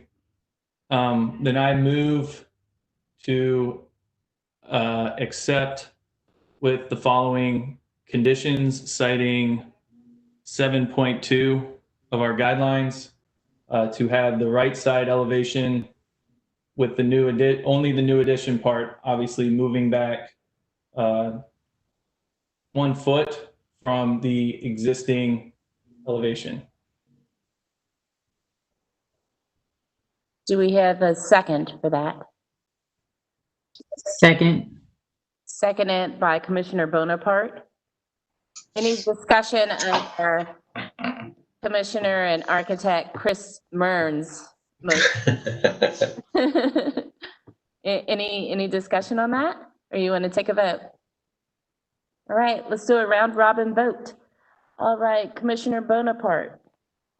Yes. Heineman. Yes. Commissioner Jordan. No. Commissioner Rumsch, Yes. Commissioner Murn, Yes. Commissioner Lineberger, Yes. and Commissioner Parati, yes. So we have 6 yes, 1 no. The motion passes. All right, thank you all. Thanks, John. Thank you very much. Appreciate you being here. Yeah. All right, we have one more application for replacement windows. Okay, our last application. Okay. Our last application is for 227 East Park Avenue. And it's on behalf of a 1997 townhome complex. You saw a request for replacement windows at one of these units about a year ago in May, and they decided to withdraw their application. So it's come to the point where these townhomes built in 1997 were built with wood windows, and the wood windows they've just aged out. They're in disrepair after 23 years. And so the homeowners association is seeking the commission's approval for replacement windows as an entire complex for consistency's sake. And so the president of the homeowners association is the presenter of this, and his name is Luke. And Luke, if you're with us, I'm going to turn it over to you and ask if you have been sworn in. I was present during the swearing in, yes. Thank you for joining us for such a long time then. Thank you. If you would just state your name and your property address for the court reporter, I'll let you start the presentation. Sure. My name is Luke Scaff, and I live at 227 East Park Avenue. I want to make one clarification. I am no longer the president. Work became too cumbersome, so I'm still on the board of the homeowner association. And one other clarification, this would be for homeowners, since we can't force everybody to replace the window, this would be for homeowners who choose to replace their windows due to age. So sorry, this is not my industry, and I'm just a homeowner. I've never presented before, so I don't know how much detail I need to go into. Do I have control over the slides, or how does this work? So I have the slides, and just tell me when you want to move on or if you want to go back and forth. Yeah, so I just want to show the general like satellite view of the complex to show that the majority of the complex. Oh, that's a good view too. You can look at it. We're on the last property on the historic district. We're right on the line, so we're right next to South Boulevard, and it just got rezoned to TOD-NC district. And if you go to one of the next two slides there, you'll see that the majority of the homes are not actually street facing. So the East Park Avenue building is really the only building that's street facing. And then the edge of the Cleveland Avenue buildings, there's a few windows exposed there. Everything else is more private lot facing. So if you go, there's 28 units in this complex. You keep going through, that's the Cleveland Avenue view. So just the side of the building. And that's the East Park Avenue view. So this is the main street view of the building. And some of the windows are cottage style and some are standard 50-50 split. And some are fixed that don't open. So they kind of mix up the architectural style of the windows. If you keep going to the pictures, that's another East Park Avenue view. I didn't know how much detail I needed to put in, so I just kind of went overboard with the pictures because I thought it would help. If you skip ahead to where we get into the issues we're having, that's the rear view of the building.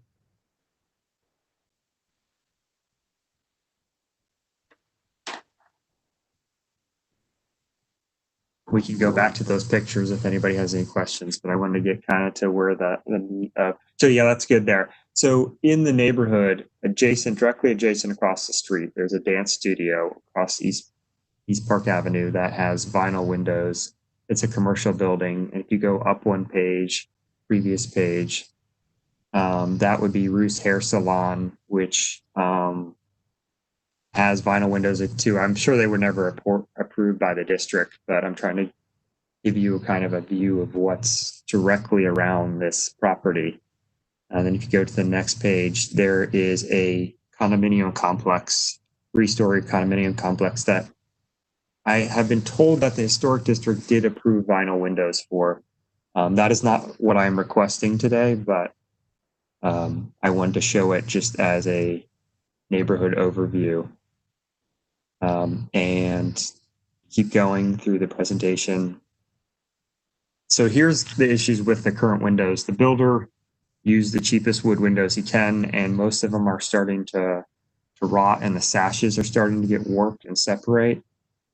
Some of the units, the frames, carpenter bees have burrowed through, and they're starting to rot. That's a minority of the units. I think a vast majority of homeowners would opt for sash kits just because it's the most cost effective, and really it's the only thing that's needed. Yeah, so you can see the sashes are starting to separate and warp and rot. If we keep going through the pictures here. This is pretty common across all units to have this problem. And you can, since we live right next to South Boulevard, pretty much all the traffic noise comes right into the units. So some homeowners have even caulked their windows shut just to sleep at night.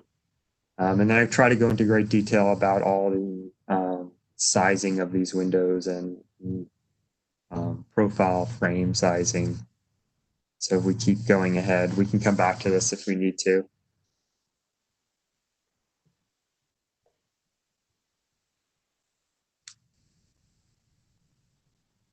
So this is my proposal for the full replacement. I would like to use a Windsor Legend HBR window, which is a hybrid window. The sashes themselves are, if we skip ahead a few pages, we can get a cutaway of it. There it is. The sashes themselves are aluminum clad, which I felt was in spirit of the neighborhood and the historic district guidelines. The frame is wood. The only composite material is the sill and the, I think it's called the blind stop, number 2 in that photo. And you can order the casing in CPVC as well, but the sill and the blind stop are CPVC, and then the jam liner is CPVC, but our existing windows have CPVC jam liners as well. So really the only change would be a CPVC sill from our current window and an aluminum sash, aluminum clad sash. And then if we can go ahead into the presentation. And here's another cutaway view. I was trying to show that the frame of the window is wood. So it installs like a traditional wood window. It doesn't have a nailing flange. It has a outside molding, and the sashes are aluminum clad with a vertical sight line. We can go ahead. This is just a CAD drawing of the window. That's just another cutaway. We can keep going through ahead to the presentation and come back to these if needed. I was trying to show every molding option that we're selecting to try to match our existing windows as close as possible.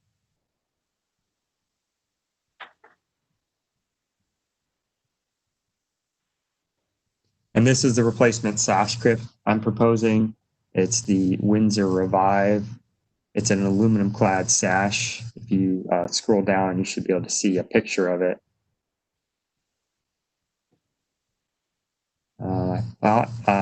The picture may be at the very end of the presentation, but okay. So this, I've tried to put this in here because I was going down the path of all right, what are the options that are not wood? And aluminum clad, that was accepted by the historic district. It was aluminum clad or wood. So I kept looking for an aluminum clad window that we could use, a full frame aluminum clad. And the problem I kept running into is the aluminum clad windows have a nailing flange that does not, it will not match the existing windows in the complex because this gap, there's this reveal in the gap of the nailing flange where you're meant to mount the moldings that come with the windows. And so it would stand out in our complex if we put a full frame aluminum clad window in versus a traditional wood frame window. And you can skip ahead to the presentation. Yeah, so that picture shows what a traditional, like aluminum, you go up one, what aluminum clad window frame would look like, how it has that reveal line on where the molding mounts, and it doesn't match where a wood molding goes on top of the window. And if you keep going ahead, I don't know if there's anything else I wanted to particularly call out. But yeah, there's a picture of the sashes, which are aluminum clad, which I obviously we wouldn't do the lights in them, match our existing complex, but I felt it was best match for a complex. So I'll turn it back over to you guys. Ask me questions.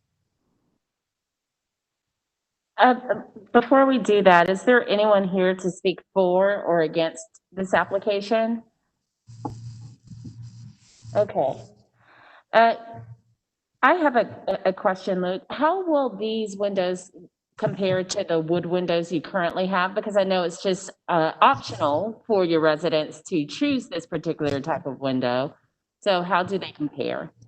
Yeah, and good question. That's what I was striving to do, was find a window that has all the same sight lines and as close as possible dimensions as the mullion and the sashes as the existing windows. So like if you just passed that picture which showed the mullion dimension of 3.5, and I think our current windows are, depending where you measure, between 3 and 4. So right in there.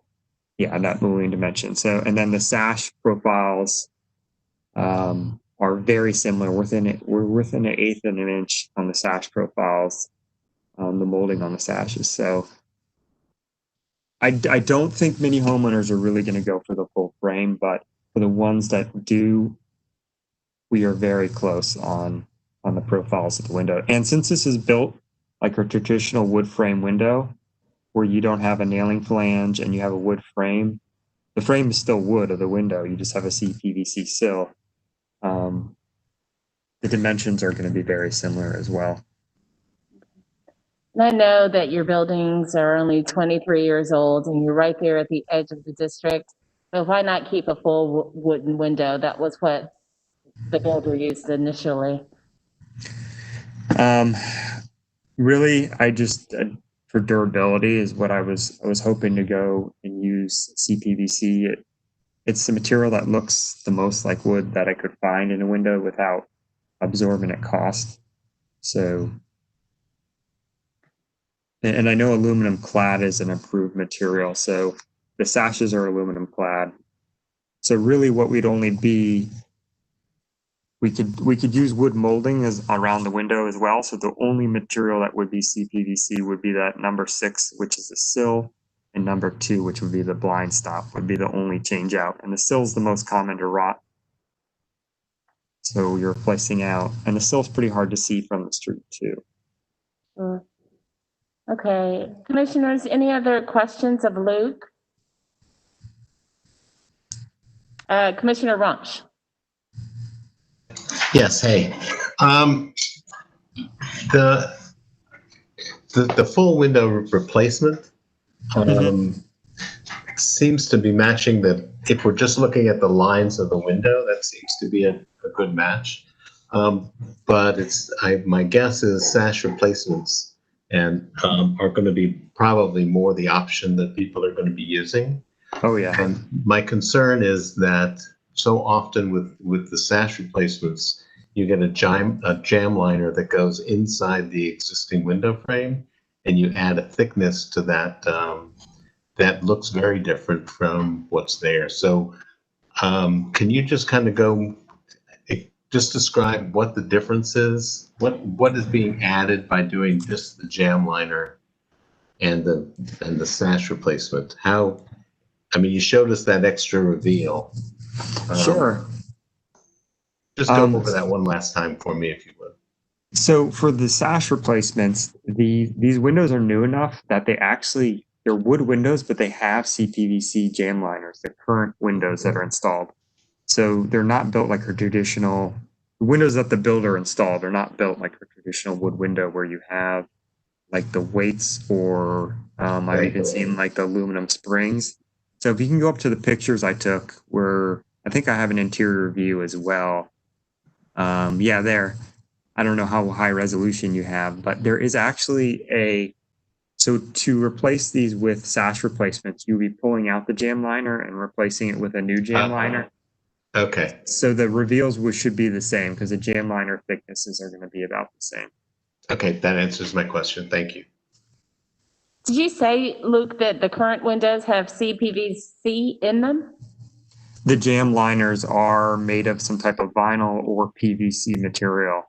Okay. The sashes are wood and the frames are wood. Okay. Commissioner Henningsen, welcome back. Commissioner Henningsen is back, by the way. I forgot to mention that at the beginning of this case, but Commissioner Henningsen, please. Yeah, a couple of questions. So are the sills wood today? That's correct. Yeah, they're wood. They are wood today. Okay. Mhm. And I think this is what Damon was asking, but when you look at a full window replacement versus just the sash kit, what are the differences? And what are the detailed differences? And I say that because I'm a little concerned about giving homeowners the option. You may have some in one building and one front choose to do sash replacements versus other, the full replacement. Now you've got kind of a different look and feel based on which path the homeowner went. So if you could help me just better understand just minute differences.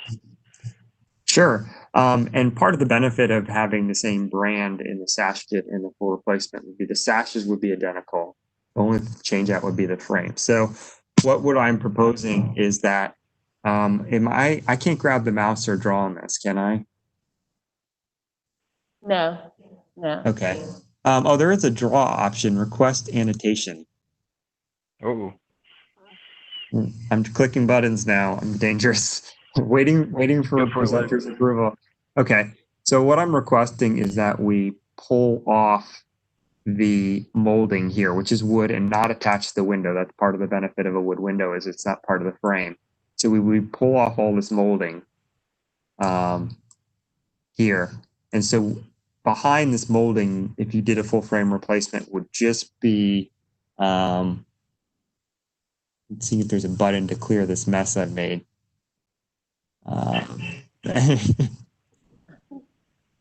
It would just be, I don't know if I can annotate it right here, but you see there's like like about a 1/4 inch reveal right here, but behind the molding of the actual wood frame. So that's what would be changed out. Yes. Yeah, so the molding since we were keeping the siding, we would replace it with wood or CPVC if you approve, but that molding would just go on top of the new window. So the only difference if you did a full replacement is this little 1/4 inch frame would be replaced as well, in addition to the sashes. And if you were to replace the molding that you would reinstall would be the same dimension with the back band? Yeah, so this is a 2x2, which I think dimensionally is 1.5 by 1.5. And this is just a standard 1x4 casing, wood casing, dimensionally like you would get at the hardware store. So I think it would be 3/4 inch by 3.5 inches, I think it is. Either way, we would match the existing so that the outside casing does not change. Okay. Thank you. Any other questions of Luke before we close for deliberation? Okay, Commissioner Heineman. Hi, Luke.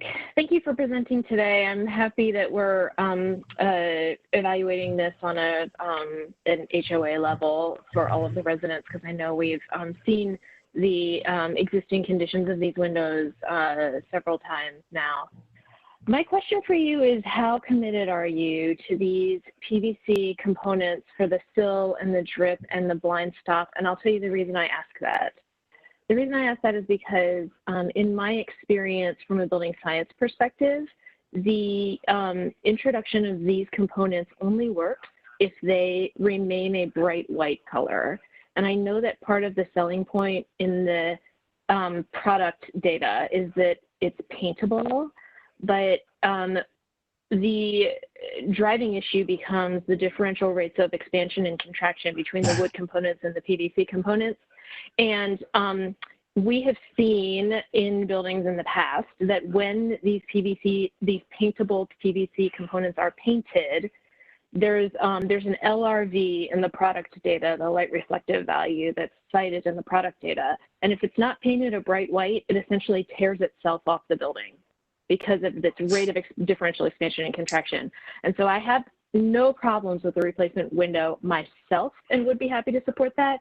But the PVC components, I don't feel that on a community-wide HOA level, I don't feel comfortable approving a paintable PVC component in this system, because I don't know that there's a way to properly educate all of the residents of this community on the limitations of that. I can speak to painting. So individual homeowners are not allowed to paint units.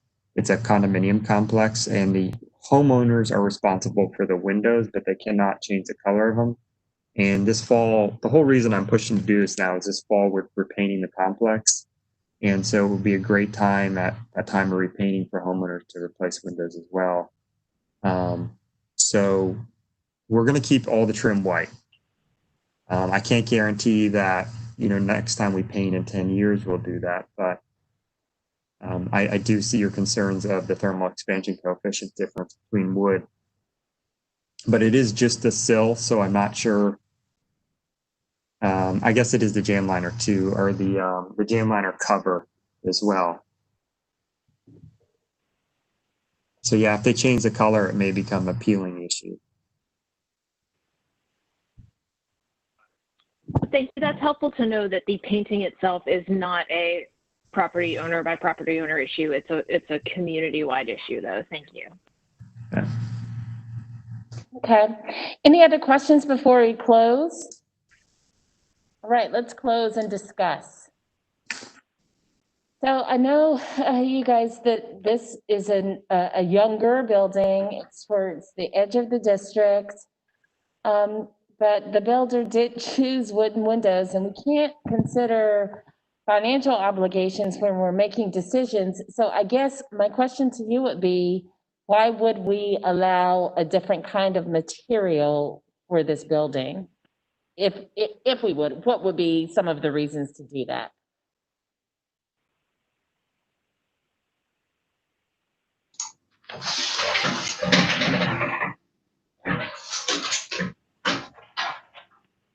Commissioner Heineman?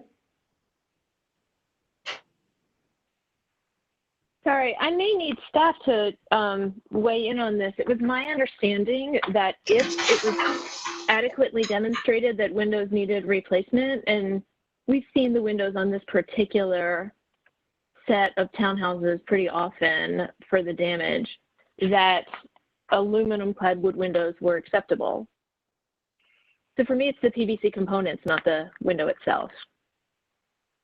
Commissioner Rumsch?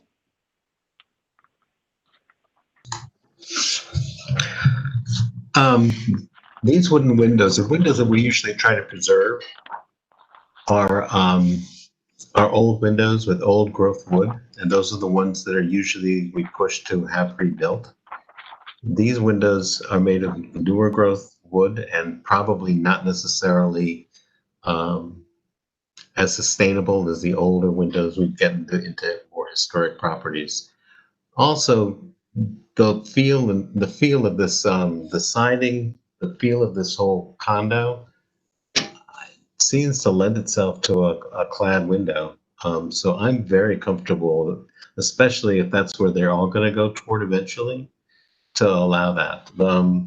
The wooden, one of the issues with we push for wooden trim and wooden windows is the crispness of the detail. When you have a molding that has a line in it, with a wood window, it's a very crisp and sharp shadow line. When they did vinyl windows initially, it was a rounded, it was muted, it looked plastic. With aluminum clad now, they've gotten much more crisp so that the distinction between the two is very little. So I think it would behoove the commission to consider a different material. One, because of the age of the building. Two, because of the way that the vinyl that I guess the aluminum clad is going to match the existing profiles of the windows that are here. So I think this is something we should at least consider. Okay. Other thoughts? I'll do a little round robin just to see how we're feeling. Commissioner Lineberger? I feel like that I agree with Damon that it's a adequate replacement. It's not a period window to begin with, as he stated. So I do have one question, I guess, and it might be for the applicant, but the standard and cottage, the two different options that exist on the complex, I guess would be, I'm curious, maybe we can just answer this amongst ourselves, but I guess that the individual owners are given the option of either one of those to match their unit, whatever is existing in their, whichever style is existing in their unit versus being able to change from one to the other. I don't know if anyone understood that for sure. Do you want me to open it up for Luke? Sure. Is a question? Sure. Okay, I'll open it back up. Krista? Yeah, so our intention was to make homeowners use exactly the same style they have existing. The builder originally put some windows as cottage and some as a standard 50-50 split. I think to make each unit look separate from another, but we would force homeowners to go back with what they have. Okay. Thank you. Okay, I'll close up again. Commissioner Henningsen, you had some thoughts you wanted to share earlier? Yeah. Hey, Christy, question for you. Within the last year and a half, have we authorized aluminum clad windows to be installed to replace windows that couldn't be repaired?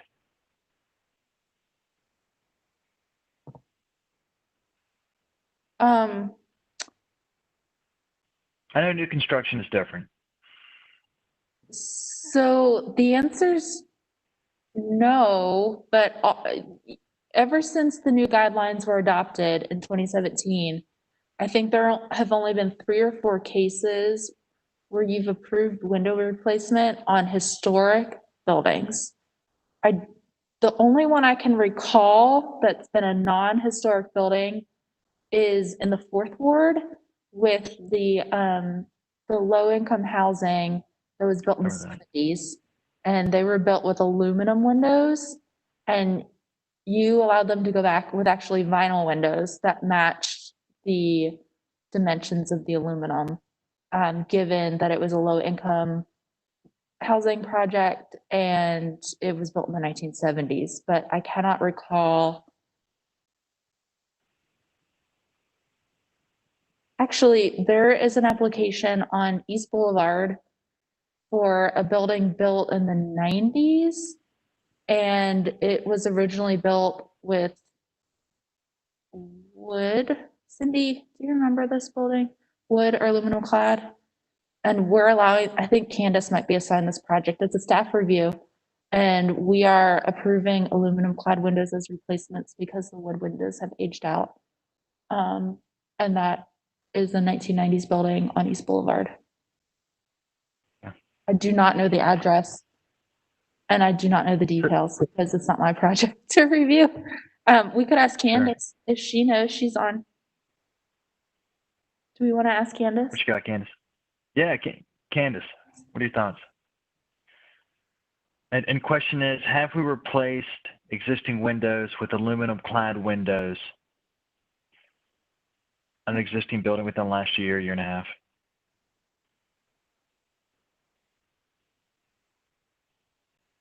Candace. Where's she at? I don't know. PJ, Triple muted. I will find you the address, but I can see it in my head. I just don't. I was just curious. No worries, no worries. So a couple other things with the CPVC, not comfortable with introducing that into this building. And another comment, are we considering authorizing full window replacement for the entire complex because this is a non-historic structure? Or do we want to keep this, I know it's an administrative nightmare, but do we need to keep this case by case for windows that are beyond repair? So currently, as the guidelines read, if it's a non-historic window, staff is authorized to allow replacement windows with an already approved replacement window, which would be an aluminum clad. Candace texted me the number. Okay. It's 505 East Boulevard, which is what we're doing at 505. However, what the difference here is they're asking for a window that the commission has not seen and not approved before. So it's not just standard aluminum clad, it has these other components. They did say that they looked at the standard aluminum clad and they don't match up with the current windows. Right. So if people do it at their own pace, then there's not going to be a uniform look. And like everything else, decisions made by the commission are made under the specific circumstances of the property and the building, not necessarily binding you to approving this window or even allowing staff to approve this as a replacement window on anything else in the future. Okay. I just want to ensure that it has the same, like, what's important for me is that it maintain that the windows that are installed, whenever they're installed, look exactly like the ones that were there previously, simply because it could be another 20 years before they're all replaced. And I think it's important to have that continuity between old and new. So that's what's most important to me. And again, to reiterate, I'm not comfortable with introducing CPVC. Okay. Thanks, PJ. Thank you. Commissioner Ramsch, Damon, what do you say to that? Like, do you, we want a uniform look to the windows in this building. What are your thoughts on whether or not this new material will allow that? I mean, looking at what's been presented, it seems like the difference is minimal. So I mean, it's hard. Is it going to look exactly like each window? My guess is it won't. Will it look close? I think so. I am concerned about material. I know that plastic moves a lot, and that we usually try to stay away from that. Like Jessica said about its expansion, especially if it's painted. But even when it isn't, we've had that problem against wood. So I'd be concerned about that. Because this is such a universal problem throughout that whole condo, and the way that the sash replacement is done, which, as I understand it, is the tracks that the sashes ride up and down in are being removed and replaced with new tracks, so that it should not change the profile of the exterior look. I think we're pretty close, and I think, given the situation with the building, I think it's something to consider. I lean toward it. whether it's going to look exactly the same, my guess is it won't. So, each commissioner has got to decide how important that piece of it is. How much different? From what I've seen, it doesn't look like there's enough difference for me to be against it.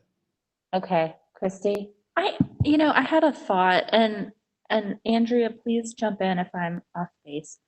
But given the importance of color to the functionality and the durability of the material, and that it's such an integrated piece, that I don't think it would be off base for the commission if they were to approve the window to do a color requirement just based on how integral it is to the material itself, and that it's not just a, hey, we don't like this color. Sure. Just something to think about. I don't have anything to add. I think that's consistent, legally consistent. Okay, all right, so that speaks to what Damon was just saying. It speaks to what Jessica brought up earlier. Jim Jordan, what are your thoughts? I agree with PJ and his comment. I share his opinion. Mhm. Okay, so it sounds like some of us are not comfortable with the CPVC. I'm not. And then it sounds like, well, here's a question. Before with this building, Christy, correct me if I'm wrong, but didn't we say, ask if we could have a sample put in so that we could see how it would look? So the application from, I think, May 2019 was for a completely different product. It was for the Anderson Fibrex. Right. And I communicated those concerns to Luke. And that's why he went and found a window that better fit with the historic district guidelines. And there were, the concerns that I think I'm hearing today are different than what the concerns were for the Anderson window. But that's a long way of saying, yes, you continued the Anderson case for an installation. I think we're also saying today, or what I'm hearing, is that we don't know exactly how it's going to look compared to the other windows. So if we could have a sample, if that's possible, that would assuage any kind of concerns we have about the consistent look of the windows. Potentially. Any thoughts? Anybody in the mood to make it? Oh, Commissioner Heineman. Jessica? Thanks. I have a high level of confidence in these windows as an extremely close match to what is existing.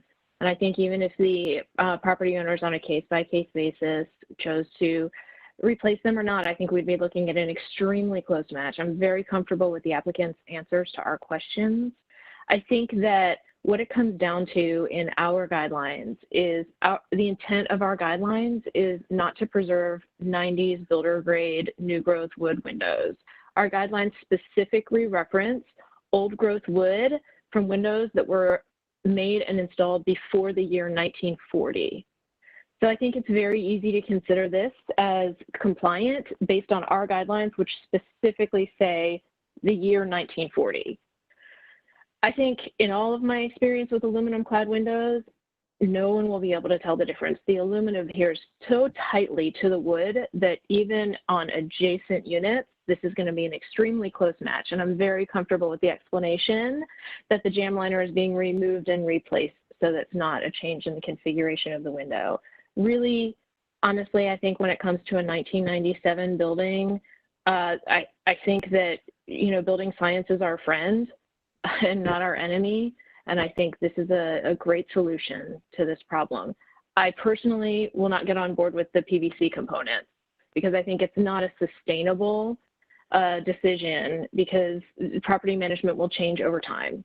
And we can't really ensure that that's not going to do exactly what we fear it might do. But the replacement window itself, I'm very comfortable with. To me, it's different than the Anderson because the Anderson was a composite material that we've never seen before. This is an aluminum clad window that we've already accepted. But this is not the window we've accepted. This is a new kind of aluminum clad window. Yeah, but if I look at the section cuts, I'm looking at page, what page is this? It's 70 something. 47. of the application, page 46 of the application, page 48. I mean, these profiles to me do not differ than the, Christy, please correct me if I'm wrong. These profiles on page 47, 48 do not look different to me than the aluminum clad windows that we've approved. Am I on It's not this page, it's, no, it's, yes, this one. Okay. The one before that. But Jessica, Luke said that the ones that we've approved before would not be consistent with the ones that are there.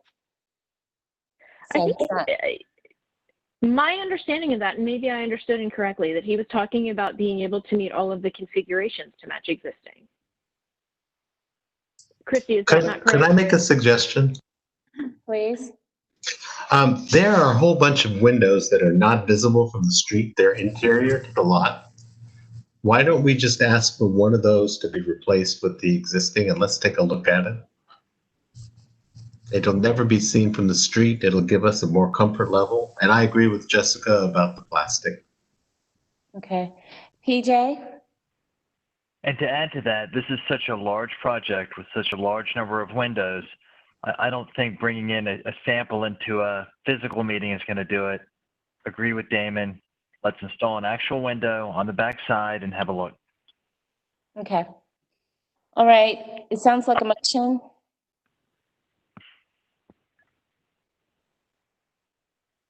I'm looking at you, PJ. Oh, I'll make a motion to continue this application so that a sample can be installed on the back side of a unit. Anyone want to second that? I'll second it. Damon? Okay. Discussion of the motion? I have some discussion. Okay. Which version? He's proposing two different things, a sash kit or the full replacement. I would suggest one of each because they may be different. PJ, you want to accept that friendly amendment? Yeah, I accept that friendly amendment. Okay, and Jessica is chiming in now. So Jessica? My question is, and perhaps this is a question for if it's headed towards seeing a sample, perhaps this is the discussion for next time. What does this approval then set the precedent for? Does each individual property owner have the ability to get staff approved for this window, or is there a blanket approval for the complex for a certain period of time? Or is that something we discuss after we see the sample? I think you have the option, and you can limit it to just this complex. The best practice would likely be to do it for the entire complex and let the COA be good for a year, like it is on all projects. And then we can renew it for another year. So technically your approval would be good for 2 years. And then if there are individual property owners who have not replaced their windows within that time frame, they would just submit a separate application and ask for a reaffirmation of the board's previous decision. Jessica's giving you the thumbs up. Okay, perfect. All right, PJ, back to you. So any discussion of PJ's motion that was seconded by Damon, commissioners?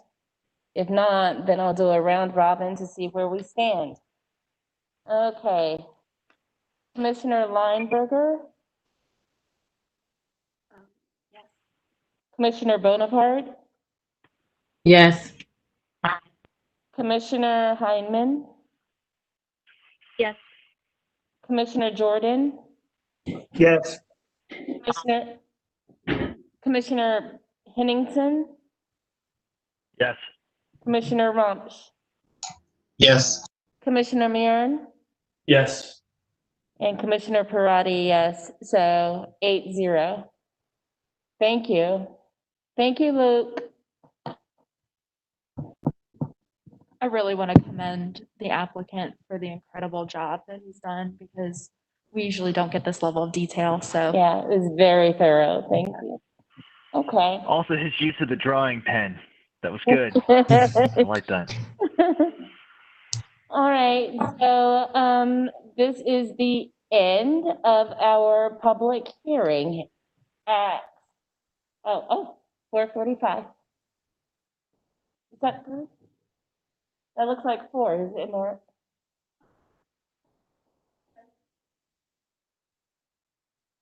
$3:45.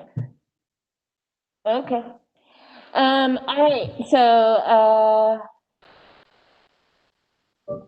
that's it. What do I need to do now?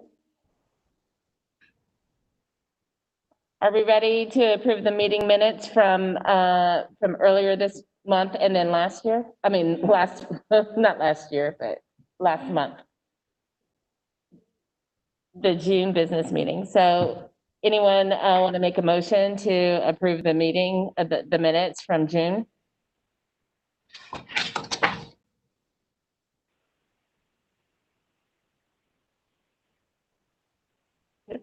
Anyone? Is this something, are we ready to make a motion to approve the minutes? How about that? Is that a better way to put it? This is Jessica. I don't think I have the minutes. Did I miss them? They were not attached to my email.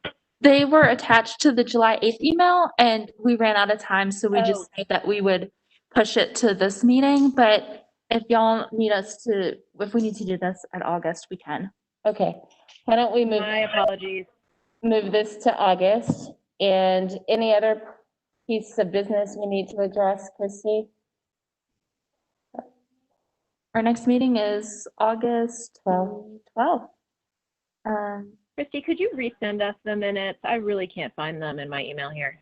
Absolutely. I will send when our agenda goes live on Friday for the August meeting, and y'all will be getting an email from me. I'll send both sets of minutes, and we'll do this again in 2 weeks. Okay, thank you. Thank you. Thank you, everybody. Bye. Bye. Thank you. Bye.